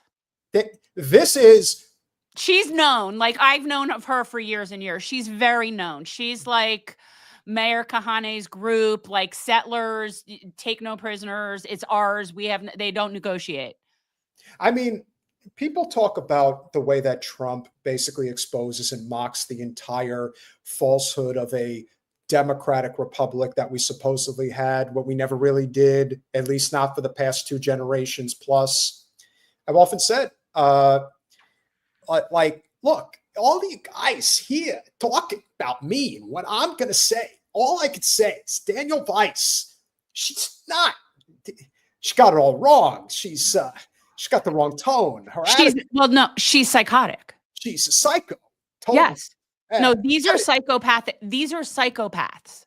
Maeve showed up in the chat. I'm so proud of you for saying her name correctly. Well, I finally listened and paid attention. Got it all wrong. She's coming here with this attitude. This woman, so people, if you're not familiar, Daniella Weiss is who is being nominated by Israel for the Nobel Peace Prize. Now, obviously, the Nobel Peace Prize doesn't mean anything anymore. At least it hasn't for me since Obama won it. That meant nothing. And also, who else won it that was ridiculous? Was it Madeleine Albright or Margaret Thatcher or some other ridiculous? I don't know. Somebody else won it that it's just awful. Albright, yeah. Madeleine Albright, I don't know, whatever. Somebody else who's a warmongering piece of shit. So the fact that the Nobel Peace Prize doesn't mean anything is, that's neither here nor there. This bitch actually really feels that she is entitled to all of greater Israel. She's entitled to that. She dreams. Let her tell her, because there's a clip of her, if you guys can, it's been going around that I believe is from the movie. So we need to all see The Settlers, because that's the goal. I haven't seen that movie, but no, we need to all see it. Apparently it's on YouTube now. I need to watch it. It's like an hour long. I know I know it'll get me to like a 12 on the rage meter. But this is a woman who's in that movie, and you can see the clip that I saw where she says all she thinks about is settlers settling all this land. Like, this is her whole life, and that's who they're nominating for the Nobel Peace Prize. Like, nobody's even aspiring for a pretense of peace anymore. Like, at least when Obama got it, there was this pretense that he was going to be peaceful, that was going to happen. It was a little too soon on that. Turned out to not be, but to nominate her, it's like you can nominate, like, that would be like nominating. They're just making much like Ben-Gvir coming here, nominating Daniella Weiss for the Nobel Peace Prize. It's a mockery. It's ridiculous. A mockery. It's not real. But the accelerationist approach that they're taking on in many ways is like the last year of the Third Reich, where they're just going for broke. They know it's the final solution. Yes, that's October 7th was the pretense for them to have their final solution. That was always the point. And now you're really seeing it, because now you've reached the point where there is no more food. Like, officially, there's no more food in Gaza. They haven't let food in since, like, the siege has been since like beginning of March. And this is where this is going. This was always where this was going. But we're in the final solution. And by the way, this has been a very long Holocaust. This Holocaust has been going on since 1947. So if you look at it comparative to the Nazi Holocaust, which was done in a much shorter period of time, but now they're at the final solution portion here. Yes. No question about it. Guys, if you are not currently subscribed, we have over 200 people in the live stream right now. Make sure you've hit that like button. Oh, there it is. Sorry. Kissinger did get the Nobel Peace Prize. Sorry, I didn't mean to take your thing down, but go ahead, put it back. Talk about not making any sense, but then again, that's who it was. I knew it was some complete. They say that Henry Kissinger is responsible for at least 1 million dead people in Southeast Asia. So I would believe that. And thank you, Jesse. Make sure you do hit that like button. Make sure you are subscribed. Make sure you share. Yeah, and welcome Status Coup people. Yes, we've had. If you're new, and maybe you just came on in the middle and you're like, who are these people? I'm Jen. I'm Peter. Yeah, and we are in a marriage of political convenience forever.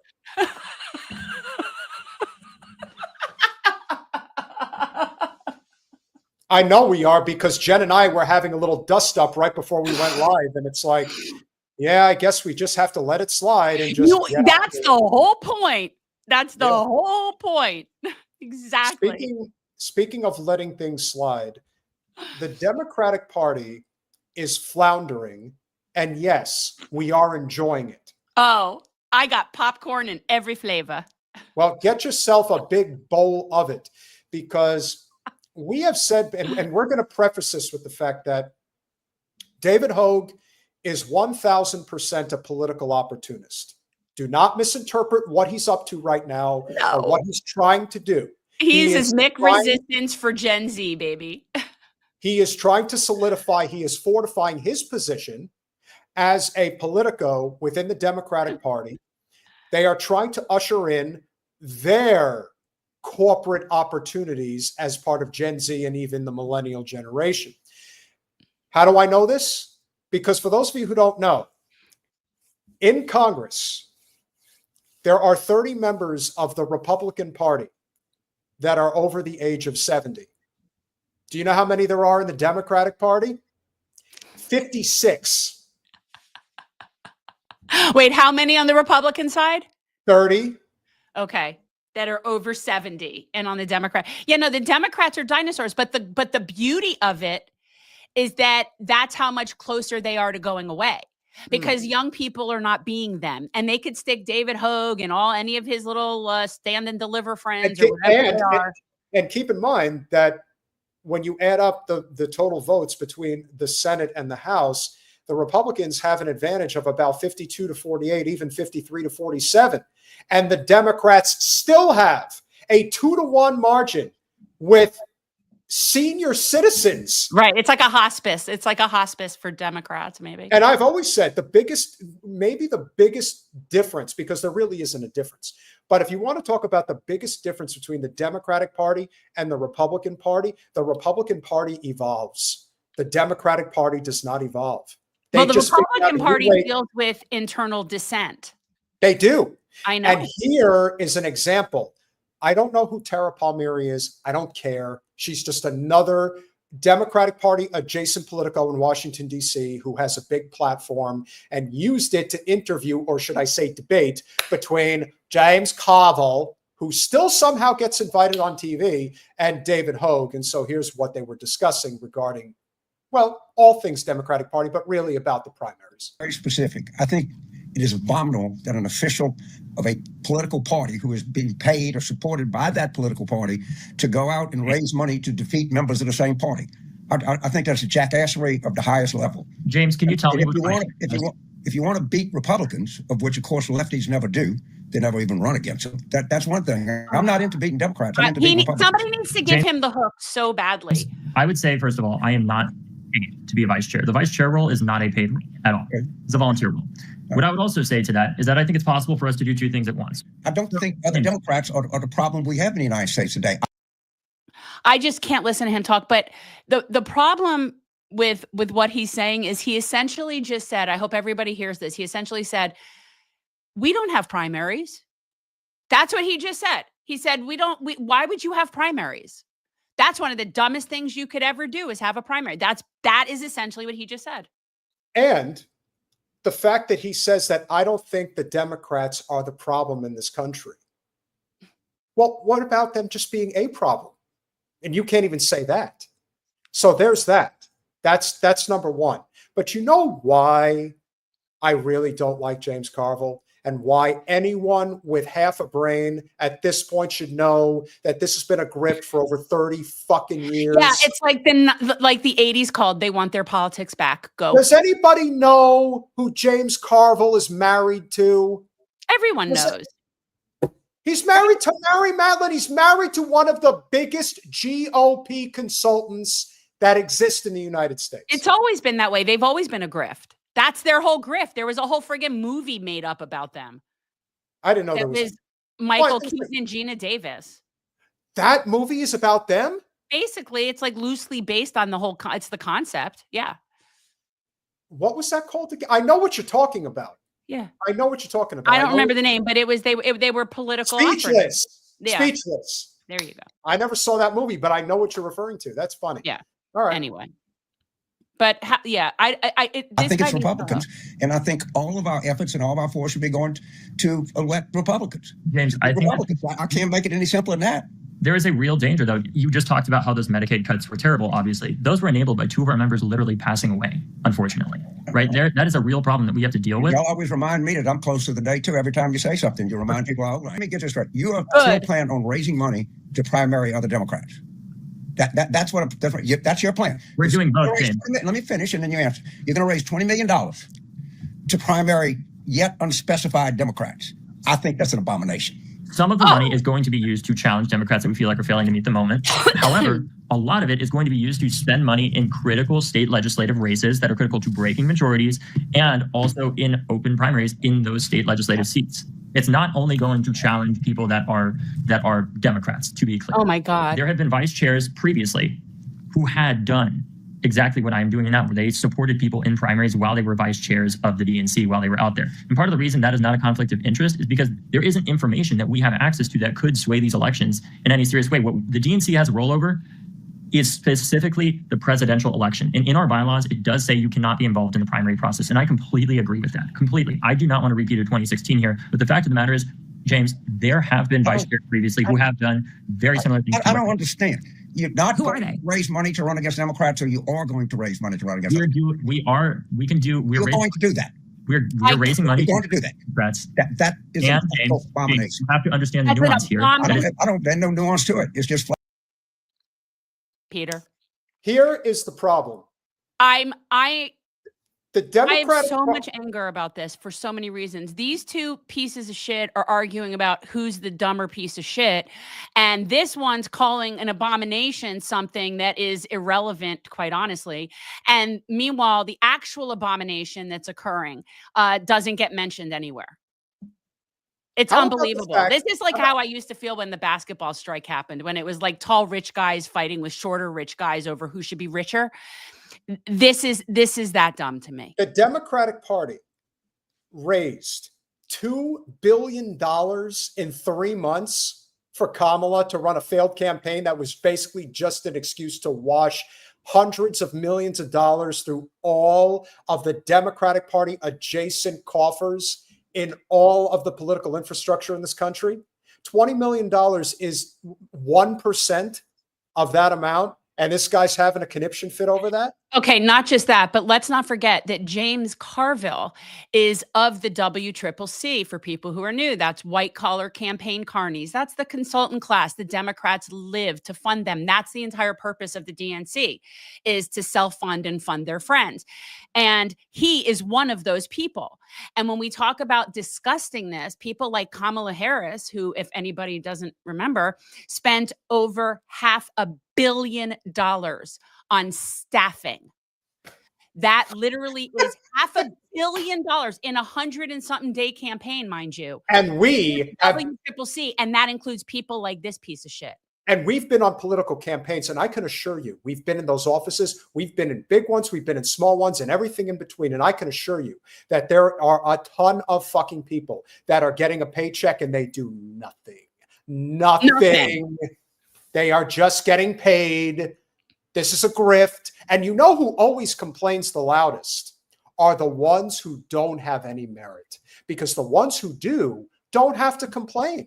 They know their skills. They know that they can go out there and collect a check. The reason why we're doing this clip is because there are no good people here. James Carville's a piece of shit, and so is this young man. He may not be. The truth, you want to know what it is? That's him in 50 years. 30, 40 years, 100%. Exactly. That's it. That was James Carville. I remember when he was the young guy. It's the That's same why difference. That's why the 70-year-old Carville has to come out and make a statement about how David Hogg is a little twerp. But you're showing your whole ass, your whole bony ass, Carville.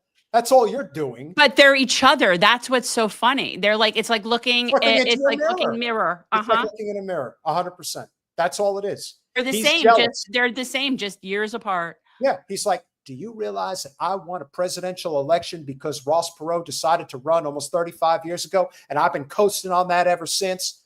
He's never won an election other than that. That's it. That's all he's ever done. He's lost everything. And that's been pointed out. In fact, I think that Hogg has a pretty good. Hogg has one good zinger that he throws it at Carville, and I think it's coming up here. Flat out wrong. It's flat out wrong to use money to be used to be.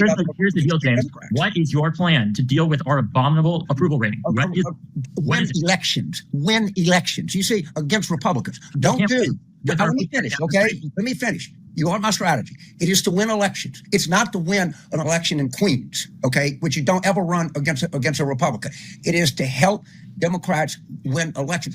David, you've said a bunch of times that you don't want a repeat of 2016. Like, how do you see this moment as being a repeat of 2016? No, I was saying that in the context specifically of why I wouldn't be involved in the presidential primary, because I agree that DNC officers, as members of the committee that have oversight over the primary, over a ton of things related to the presidential campaign, should not be involved in the presidential primary. And that is in our bylaws in the first place. The point that I'm making is that if James is so upset about what I'm doing here, where was he when other vice chairs were doing very similar things being involved? If this is clear, James. Name you one vice chair of the DNC in its entire history, other than you, David. To be honest with you, and I never saw any of them publicly say it. Again, if I would have seen it, I would have said something. I promise you. This is not directed at you. It's directed at the general principle of an official of a political party spending time raising money to beat other members of that political party. That is a specific. The only thing I would say, James, is in David's defense, like, I actually ran this whole idea of what David is doing by my father, who's a boomer, and he, I said to him, "What do you think about this?" And like in his mind, he was thinking, "Well, I think the Democratic Party needs to clear out.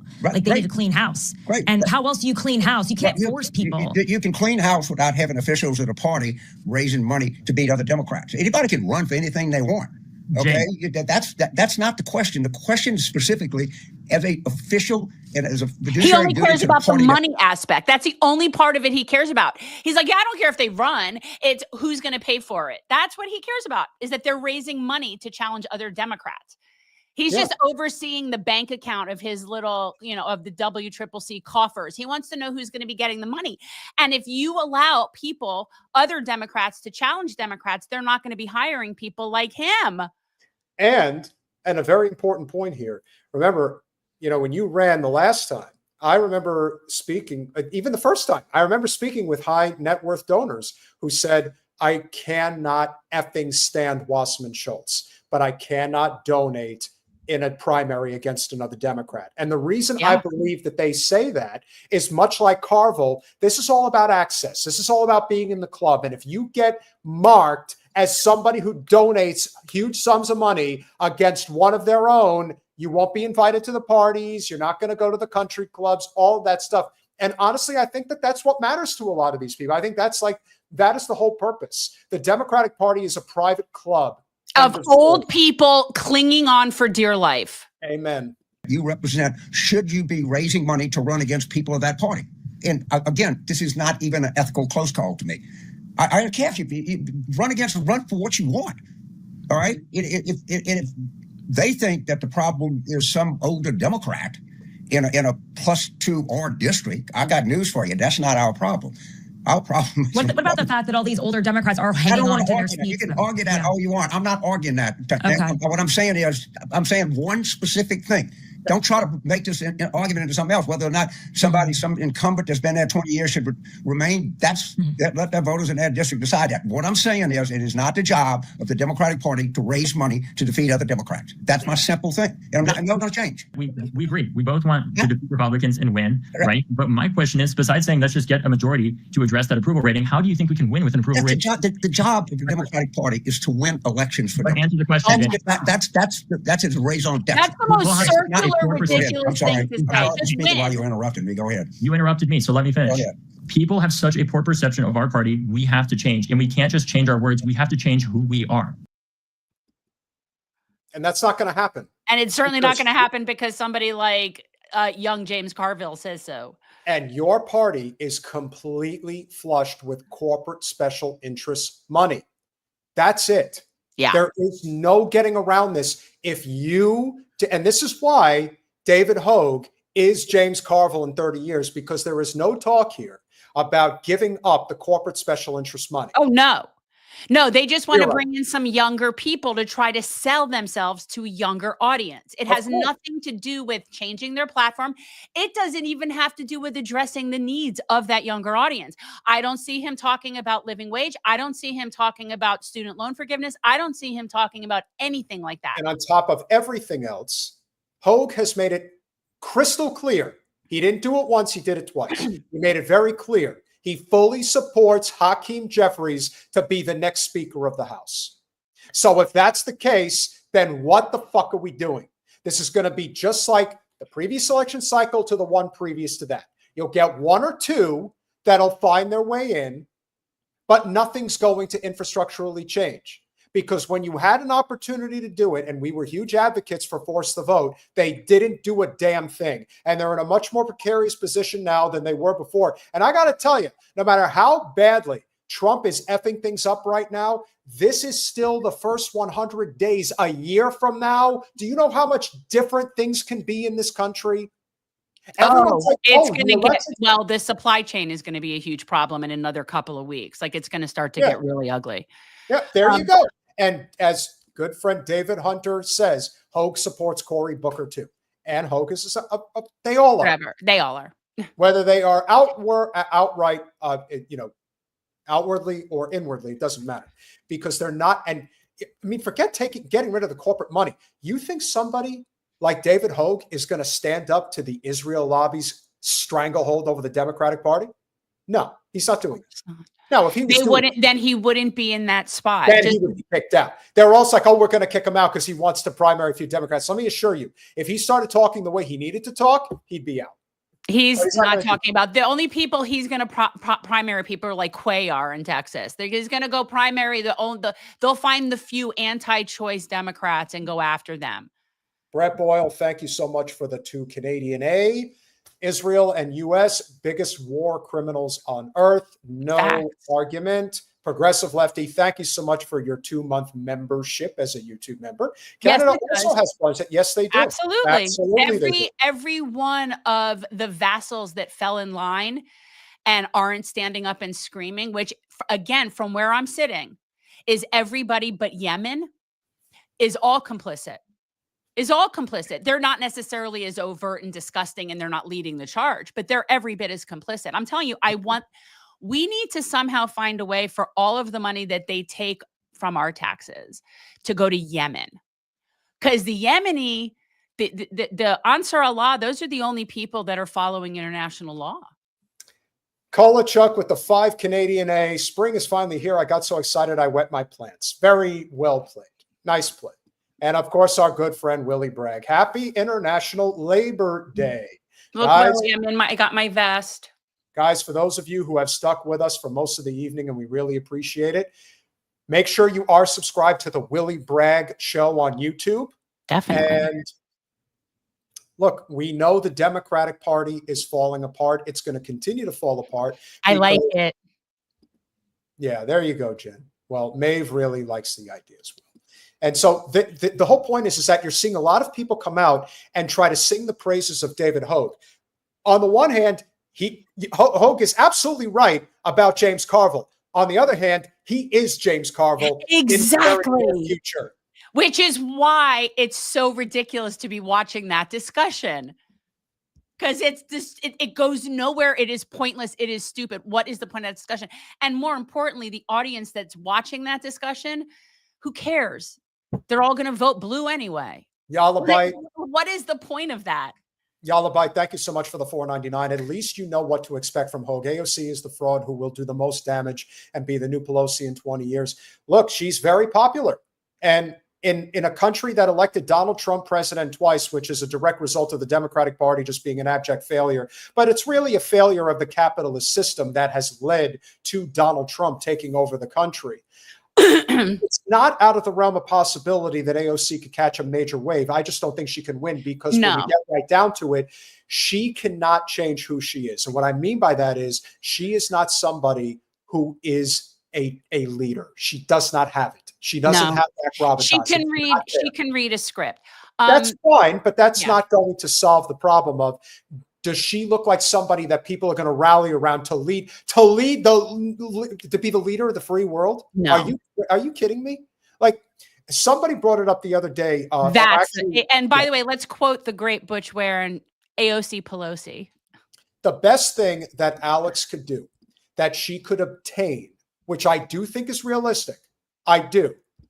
Without question, because of where Schumer is at this point in his career, where the Democratic Party is in New York, quite frankly, I could absolutely see Alex running in 26 against Schumer for his Senate seat. I could absolutely see that happening.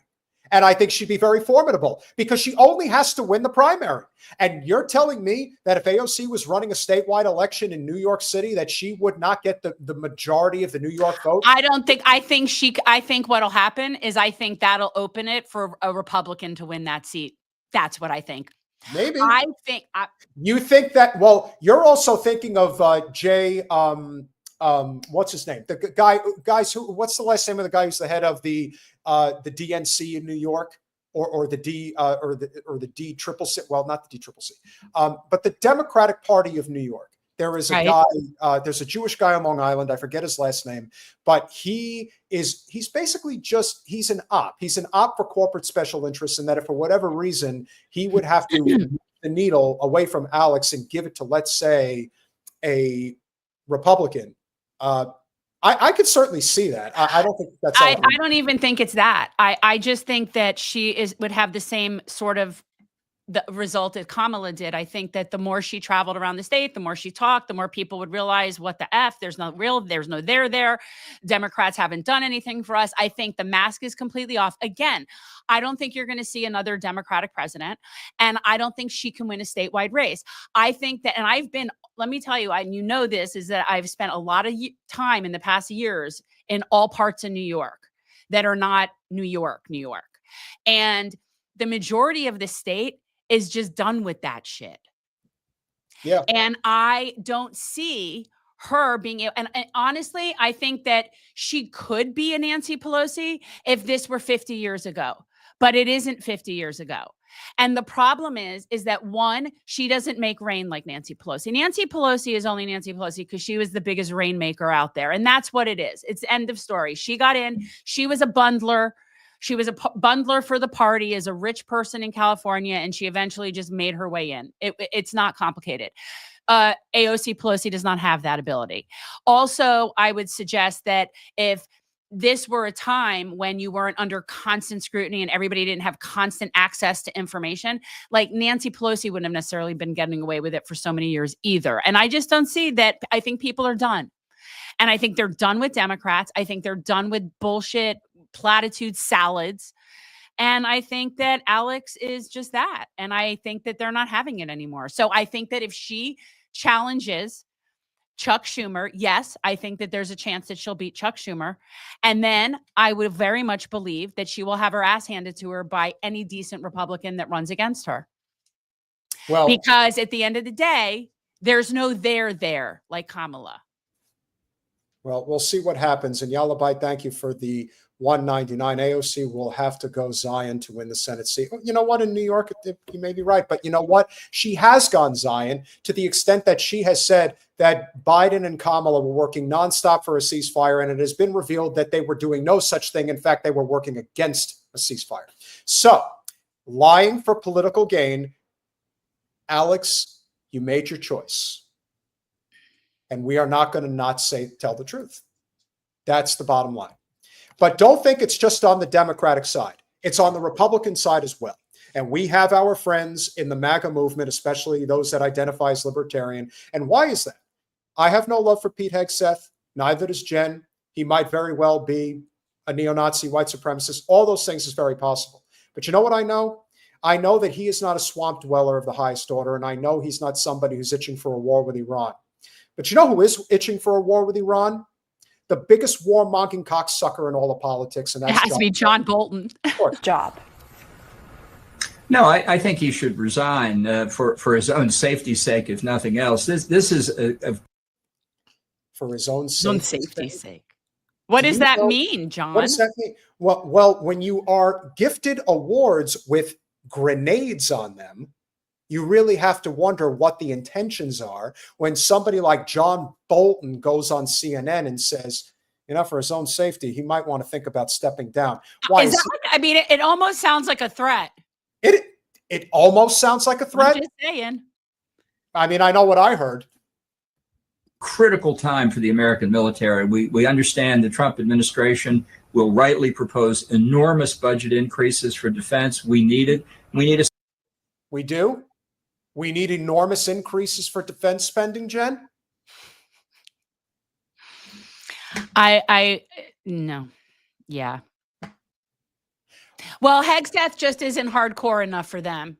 I guess he needs to go get some more, skinhead tattoos or something. You know, I've often said that the biggest thing about Hegseth, even if, like I said, is it possible that he's a white supremacist? It's certainly possible. I've seen some of his ink.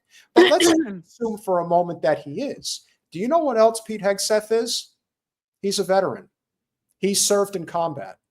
This is a guy who actually has seen war up close and personal in a way that John Bolton never did. And so naturally, it's often people like Hegseth that say, wait a second, you're trying to start a war with Iran? Are you out of your fucking mind? Well, but yet this is what will ultimately get him to be the next one removed now that Waltz is out. With Waltz being out, and him wanting to just, relocate him to the UN and put him in a useless position. But no, Waltz, if you're hearing this, and maybe this gets back to you, listen, Florida's 6th congressional district, they don't really like Randy Fine. They don't really want him there. So if you really want your seat back, you might as well go chase it down, because you probably could win it back next election cycle. I'm just saying. I'm just putting that out there. I know Mike Waltz is nothing to write home about. No, but he's a lot better than Randy Fine. Randy, not so fine. Secretary who can get the job done, not somebody who spends his time on Signal chat groups. Okay, we have never addressed the Signal chat. Could we all just admit that this was a deliberate leak? Does anyone really think that they were intending for that information to get out there? Can we all just admit that the problem has nothing to do with that? The problem is that we're in an illegal war against Yemen. Can we address that for a second? Can we not give a shit about who told what, who? What? Can we not? I don't understand why we're talking about that. Who gives a shit? We are illegally attacking a sovereign nation. And on top of everything else, Jen, the poorest nation on earth. It's, you know what, the Yemeni people, it's very similar to, I've said this before, they're very similar to the Palestinian people in terms of, it's like they're connected to their land and you're not going to do anything about it. They're not going anywhere. We have wasted so much money and weaponry in the past. And again, for me, actually, I don't care. Waste away. I don't even know why I'm saying it. I give a shit about that. But, they keep dropping bombs in Yemen and they're getting absolutely nowhere. But of course, they're killing civilians. And so for them, that's just sort of like icing on the cake. Oh. But they're not going to stop them. The Yemeni people are not going to be stopped by that. They're not. You would have to seriously do some sort of deep underground nuke weapon situation, and then say goodbye to Israel on their way out the door. And the biggest reason why they attack Yemen nonstop is because Yemen does not want to play ball with Israel. They're the ones that are blocking everything from coming in the Red Sea. And they're the ones that are the only frigging signatories of the Genocide Convention that are in compliance right now. The only ones. Because the Genocide Convention, although I will say we're not a party to it because we're above that. We're not a party to the Genocide Convention. But the Genocide Convention specifically calls out that you not only are not allowed to perpetrate a genocide, you have an obligation to offensively stop the genocide. And nobody else seems to be complying with that but Ansar Allah. RJK, so as far as I'm concerned, that's the only people in compliance. RJK, we never stopped bombing Yemen. This has been going on for a decade. Oh yeah, no. This actually started under Obama. It's probably before that, but he amped it up. This goes back really till about 2014. And what we were doing was we were actually just paying the Saudis to do it for us. But now we are, as of however many few weeks ago, since Trump started, is officially bombing. U.S. is bombing Yemen. No declaration of war. This is a sovereign nation that has not done anything to threaten our country. Correct. This is And all our president is unilaterally bombing Yemen. Correct. And the Yemeni people, man, they are like, thank you, sir. Can I have another? Here's this. And they'll drop another thing in the Red Sea. So you know what? Keep throwing away all of our weapons in the middle of nowhere and not getting anywhere with them. Well, so much for Trump being an anti-war president. Someone who is a national security expert, the fact that it was happening on his personal cell phone, how much does that concern you, knowing that foreign adversaries often target top-level national security officials to get into their phones? And what makes John Bolton a national security expert? He knows where all the bodies are buried. Oh, yeah, right. Well, that's why, again, he got a trophy with a grenade attached to it. That makes sense. And put in spyware. Yeah, I almost never used my personal phone when I was national security advisor. I mean, yeah, that's because you don't want to commit war crimes and have that traced back to you. So you got to do it on a burner phone. Am I right, Johnny boy? The breaches of security at risk in this conduct are enormous. And I think that's one reason why he shouldn't be in the job. If John Bolton says that somebody shouldn't be on a job, that's who I'm now going to like. So now I'm almost inclined to support Hegseth now. But you know what? You know why I would support Hegseth? Because if you consider who they'll replace Hegseth with, it could only get so much worse. Well, it could definitely get worse. But you know what we're at? We're like, if like two oligarchs were battling and you had to it's like asking me my favorite venereal disease. There is no win there. It's all bad. It's shades of shit. It's all bad. There's nothing good to be said about any of these people. Nothing. It's just watching shit people argue with other shit people every single day, while the only people that are really worth talking about are just suffering and suffering and suffering. And we're over here arguing about stupid shit with the Democratic Party like it matters. Yeah, this is that stuff with John Bolton is what matters. John Bolton wakes up every single day because he probably listen, if there is a hell, John Bolton knows he's going there. So he's just basically going for broke as long as he's alive. So he wakes up every day just thinking about new ways to kill people. Because he's such a weak and insecure and small man in more ways. Oh, he is a very small man. Very small man. And I do feel bad because in this world, if you are a small man, if you catch my drift, they often harbor a lot of deep-seated anger at the world. And they tend to take it out in a very violent way. And John Bolton is not only willing to be that harbinger for endless war and blood to be spilled everywhere, he does it for money and power. So he's the worst kind. Well, he's just evil. He's just evil. I don't know if what your plan is, and it's it's getting late, but I wanted to talk about. Well, wait a second. This is something I really feel. Are we going to be talking about Bernie and Pramila Jayapal and that whole healthcare thing? Because I am so enraged about that. I actually don't have that clip, but if you want to grab it, I was going to conclude this evening talking about Virginia Giuffre, who let's save that. I don't think that'll keep. Okay, we could talk. That'll about it. keep. And I'm happy if you to can if you can really quick grab the clip of Bernie and Pramila doing their healthcare rally. I mean, we don't even need a clip. We could just talk about it. I just want to talk about. We don't need a clip. Before you do that, Teresa, thank you as always for the $20. Thank you for your fearless reporting, and big thank you to all the chatterers. You give me true grit. We've had a wonderful chat tonight. We've had almost 250 people tonight. That's pretty big for us. That's big for us. Thank you, Status Coup. So we're very grateful for those that stuck. And again, people stuck around. We're at 180. Yeah, for a little bit. Okay, you guys have been great. We're over 2 hours now. Victoria P, thank you for the $7, $6.99 to be exact, from Canada A. In the future, I'd appreciate if you can briefly discuss what's happening in Canadian politics. I will do right my now. Western best. Canada could join the U.S. Carney equals Trump. Yes. Well, I can't. Here's what I know. I don't know enough about it. I guess, yeah, I don't know enough about it. From what I understand, the guy who won is the better of the two options that you all had that were up there, right? And that he's better than Trudeau, but I don't know. Well, at this point, I would say that anybody is pretty much better than Trudeau. But Carney, Mark Carney is somebody who, and again, he's the head of the Liberal Party now. Well, we don't. We all.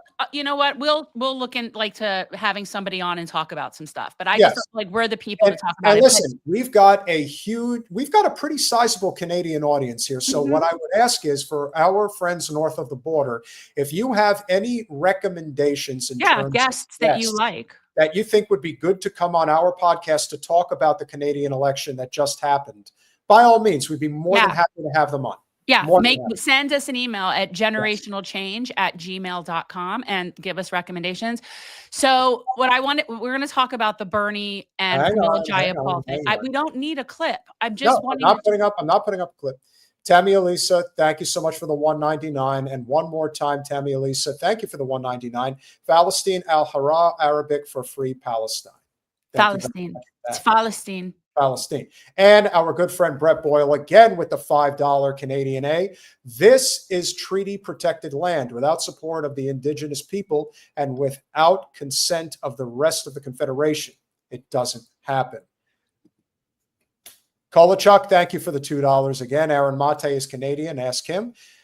I'd love to have Aaron come on. We've reached out to Aaron. We've had Daniel on, and I'd love to get Gabor on. That's who I would love to talk to. I think he is the most calming, soothing presence in time of trauma that I could possibly think of.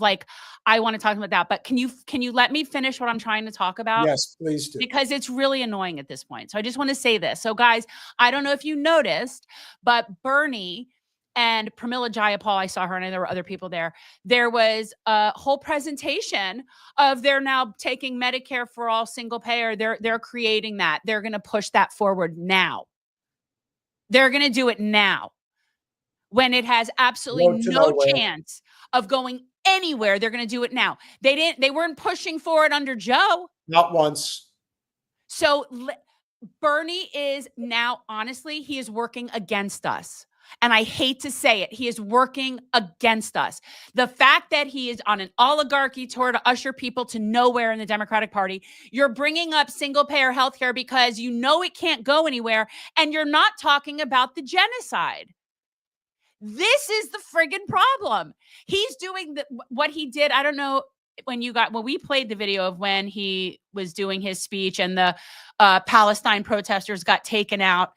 And he just kept trying to segue into millionaires in this country, billionaire, blah, blah, blah, blah, blah. The top talk about not being able to read the room. He is now pushing. They're pushing Medicare for all. Get the fuck out of here with that. You are wasting our time, sir.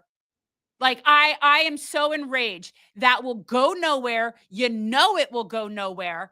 And all you're doing is keeping people distracted so that they stay attached to the Democratic Party. That's it. You are just part of that strategy that is post this election running around. What can we do? What can we do? Okay, you do this and you do this. We'll put David Hogg here. We'll do this. You're running to nowhere. It's infuriating. And I'm so loath to say this about Bernie, but he is working against us now. Yeah. And they had an opportunity to force the vote in 2020. They didn't do it. They could have forced the vote on this bill that Pramila Jayapal co-sponsored and wrote. You can write it and sponsor it and not be pushing it, not be making it a big deal. You had all the way up until October 7th to be making that your top friggin' priority. I don't recall that coming out of your mouth then. But now that it has no chance of going anywhere, we're going to focus on that. That's where we're going to focus. Nothing happens until this shit stops. Nothing. And also they know it'll go nowhere, which just makes it extra infuriating. Yeah, it's like, fuck Bernie at this what point. are you doing, man? And okay, so we are going to play a short clip of this, but this is Bernie. This is the senator from Vermont telling you why we are going to fight for single-payer health care, and it's going to go nowhere.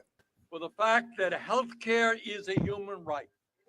For the fact that we waste enormous amounts of money on administration and on profiteering and on advertising. For all of those reasons and more, today, Pramila, Debbie, and I are introducing Medicare for all single-payer. So let's see. In other words, Bernie Sanders is standing right next to Debbie Dingell, who typically sits next to Debbie Wasserman Schultz when they're sitting in the congressional chambers during speeches. This person, keep in mind, is in Congress because she married a man 30 years older than her that was in Congress who passed on and bequeathed the seat to her. And this woman's going to be fighting for single-payer health care? Not a chance. Well, where was she before? I don't recall her fighting for that before. Where do they think this is going? It's just a tactic because they're out of friggin' ideas in terms of how to keep people in their party. They're struggling, and they should be. I am so disgusted right now with all of this. They know it can't go anywhere. And now you have, again, Bernie leading yet another movement of people to the fucking desert of nothing. You know what I also noticed that maybe you've noticed as well? And this is being done. I'm not sure where this is being done because Dingell is in Michigan and Pramila is in Washington. But wherever it is, if there's one thing we can tell clear as day, there's not a lot of people there. No, they're probably in DC. Yeah, you know what? You're right. It probably is DC. That's where they all have in common. I mean, the angle that they are shooting this from, it is obvious that there may be 50 people there. If there's that many. There are. Yeah, for sure. If it were a bigger crowd, we'd have a much wider angle. 100%. Here we go. Let's see. They're zooming out. They're zooming out. That's as far as it's going. You can see the end of the line right there. Let me tell you what this legislation is about. Our legislation would provide comprehensive care. All right, we don't need to hear Americans, the spiel. rich, poor, young, or old, I'm with so angry. zero out-of-pocket expense. Yeah, but you're not going to do anything to force that. And let me just say one other thing. National Nurses United, I will never stop talking about the fact that you skipped on even talking to Jen Perelman when she ran for Congress against Debbie Wasserman Schultz, who's one of the most anti-healthcare representatives in all of politics. Forget the fucking Democrats. Right? They endorsed her. It's just like the teachers union. Well, it is. I stopped supporting the teachers union when I realized that they don't actually do anything to help the students. This is all about teachers. It's not about whether the students are being properly taught. It's all about protecting the union interests for teachers. That's it. Well, and this in particular, by the way, it's not hard to get a union group to all come out and stand for a photo op. This is so inorganic. So basically the nurses union just called their chapter people or whatever and had them come out and rally for this. This is so inorganic. This is the Democrats struggling to keep the camera on them, struggling to keep people remotely interested in their nonsense. This is the biggest reason why they are allowed. This is why there is no resistance. There's why there is no competition. Because when your party is dying, their attitude is let Trump go nuts. Let him go nuts and see how far he can sink this country, because that is the only way we're going to get back into power. If we even for a second attempt to govern properly and create some type of a counterbalance to Trump, Trump is so much more popular than us with people who are aggressively interested in politics that we could never win again. And Trump is not going anywhere until he's dead, because even after he's out of office, he will continue his movement and he will support people that will win. That is the difference. So in their mind, their attitude is, let's do the bare minimum to see what we can do to get back into power. Because for them, that's really all they care about. They're not going to do what is necessary to create that infrastructural change in this country that is so desperately needed. That's the difference. And that is what should be highlighted about Bernie Sanders. Why he's chosen to go down this path in the twilight of his life, I'll never fucking know. You are the last person that should be commenting on somebody's teeth and appearance. I'm just saying. I really wish I knew if that was Sam. Sam, if that's you, give me a sign. Brett Boyle, thank you so much for gifting 5 Thank you, Brett. memberships. Hopefully we'll have another round of supporters. And Tammy Elisa, thank you so much for the $4.99. Healthcare in this country needs to be government owned and operated, not just funded like Britain has. Nationalized now. We'll agree to disagree. I have no, you know what? I'm open to some sort of system that does do that as well. Like, I'm open to a mixture of different concepts because there are many different ones. I think we can take the best aspects of different single payer healthcare systems and figure out a way to do it that works best. I do, but I'm not averse to that, but it needs to be done better than I've seen it done. Yeah. That's all. So I'm not, I have no right or wrong about that, to be honest with you. I do not want, I would not put a cap on doctors' ability to make money.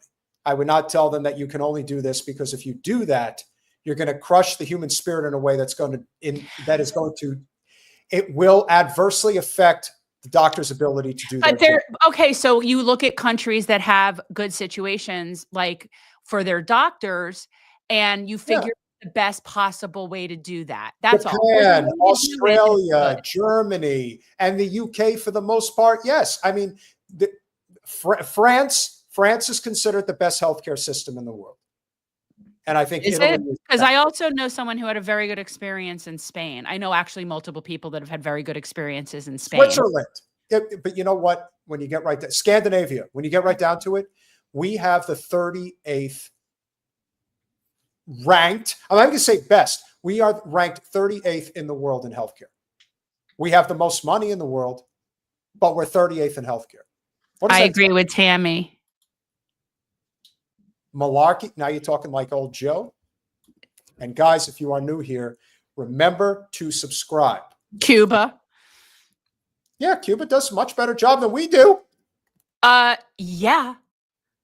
So most countries, the difference is in this country, we do have the best stuff that is available. There is stuff in this country. People come from all over the world. It's just only for a very small group of people. So if you're in that very small group of people, and I mean small group of people, where money is no object, the healthcare that's available in this country is quite good. But there's plenty of other countries that have good healthcare and also have it be available to everybody. For everybody. Exactly. Now we know we're getting to the end. That's very true. The one thing I will say that I think it will require from a lot of people in order to get more of the majority on board with a single payer system, we have to do something about the food supply in this country in terms of what is allowed, what is not allowed. We are an extremely unhealthy country for a reason. We are allowed to basically have food that's basically poison. It is poison. Well, because that's why I love the fact that the poison food people and the big pharma people are the same people. It's so clear. It's just so clear. I am too. That's probably true. I wouldn't doubt it for a second. I'm sure that is definitely, look, colonization has not ended. It still exists. And there are countries that are being exploited. I agree. And that's why I generally have the idea of you take the best things that work in different places. I don't know enough about different countries that are, like countries in Africa and what their healthcare systems are. I don't know. But I am very open to the idea that there's people that have their shit together a whole lot better than us. That's for damn Skippy. So I would actually, if I were in charge of doing it, I'd probably have to, I would have started studying this like 50 years ago if I were really the person. But like, you need to just figure out the best thing that would work for us, given our size and our geography. And then you do that. And it cannot be that complicated. And we have the resources to do it. So I would look at all the best scenarios, and I would look in all different countries. I would not limit it to those, and in fact, I was going to say one of the countries that I always look to in terms of how they're educating their people is China. So totally not China. Totally not China. Let me tell you something. China, like, I just think that we don't see enough of that very purposefully. So if you have any countries that you, I see somebody recommending reading How You're Here. Oh, I know. Oh, I know how the whole thing works. That I know for sure. She might be talking to someone in the chat. Yeah, we all exist at the destruction of other people. The white people exist at the destruction of the black people, the brown people, the not white people. Completely. Every single one of our countries has done that in order to be where it is. None of these wealthy countries, us most specifically, none of us would be able to even exist if we weren't able to exploit the land and the people of every other country that had a civilization before us. So I completely recognize that. I find it grotesque. And yeah, I'm with you. We have a lot of problems, but make sure that you continue to support our channel so we can continue to get the word out there. Pizza for breakfast, lunch, and dinner is the American way, but it doesn't have to remain that way. Peter knows how I roll. Yeah. Oh, well, you purposely avoid eating so that you can have whatever you want when you want it. No, but how do I eat pizza? Cold. Fool. I don't strive to eat it cold. I start out when it's hot, eating it hot. I eat it how it comes. But then after it's left over and it's in the refrigerator, then I eat it cold. My kids would go to school at elementary school with cold pizza in their lunch boxes. They thought it was the coolest thing ever. And to this day, my Reese will still, both of my kids eat cold pizza. We've definitely done some numbers tonight. We're getting a number of subscribers. We are less than 200 away from 22,000. We have continued our upward trajectory, however small but efficient, and continued. We really appreciate you all being here tonight. And so make sure that you have subscribed. Make sure that you have hit that like button. Make sure that you've shared this live stream. Also, please make sure that if you are so inclined, same Schulte, pizza for breakfast. Patreon.com/generational change for as little as $5 a month. You could become a supporter of our small but mighty channel. On Monday, we will have Steve Sosby of Heal Palestine. This is a conversation we have been looking forward to having for several weeks now. It's finally going to happen. We will have very noted content creator Blakely on next Thursday. And it looks like our libertarian South Florida friend, Clint Russell, who's now in Orlando. Oh, he moved? He did move. He's slowly but surely making his trek out of South Florida. Let me tell you, I ain't stopping at the I-4 corridor on my way out the door. I can assure you. That is a total shit show. Probably not. And then we will have Clint Russell as a guest on our upcoming live stream on May the 12th.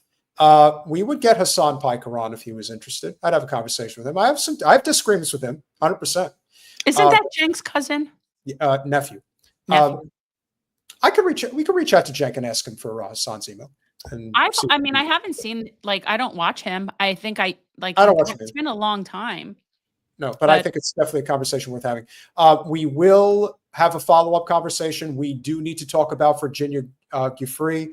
We could do that on Monday. Like I said, that it was a clip from Kim Iverson. We will get to it. Kim is, you want to talk about somebody who really does an amazing job of investigative journalism. Kim Iverson. Kim does work. She's right on it. You know, she may not be Jordan Chariton in Status Quo, but she's definitely on it. Got to give her. It's a different genre. And I will say this about her. She does her own research. Oh, yeah. So she's not like a talking head where somebody hands her what she's talking about and she reads a thing. She actually really does the research. It's really good. Agreed. And I will say this final note. If I said your name 3 times in the mirror, our videos would actually probably disappear altogether. So don't give us any ideas, you cool witch. Don't need it. Smash it. Rest in peace, Virginia Giuffre. She is a hero if there ever was one. Thank you for the Get Whitney Webb on. We've tried, right? We're trying. We're working on it. We're working on it. We finally got a contact, so we're working on it. Smash that like button, share, subscribe, do all those things we ask you to do. We love you all. Have a great weekend. We'll see you Monday. Free Palestine.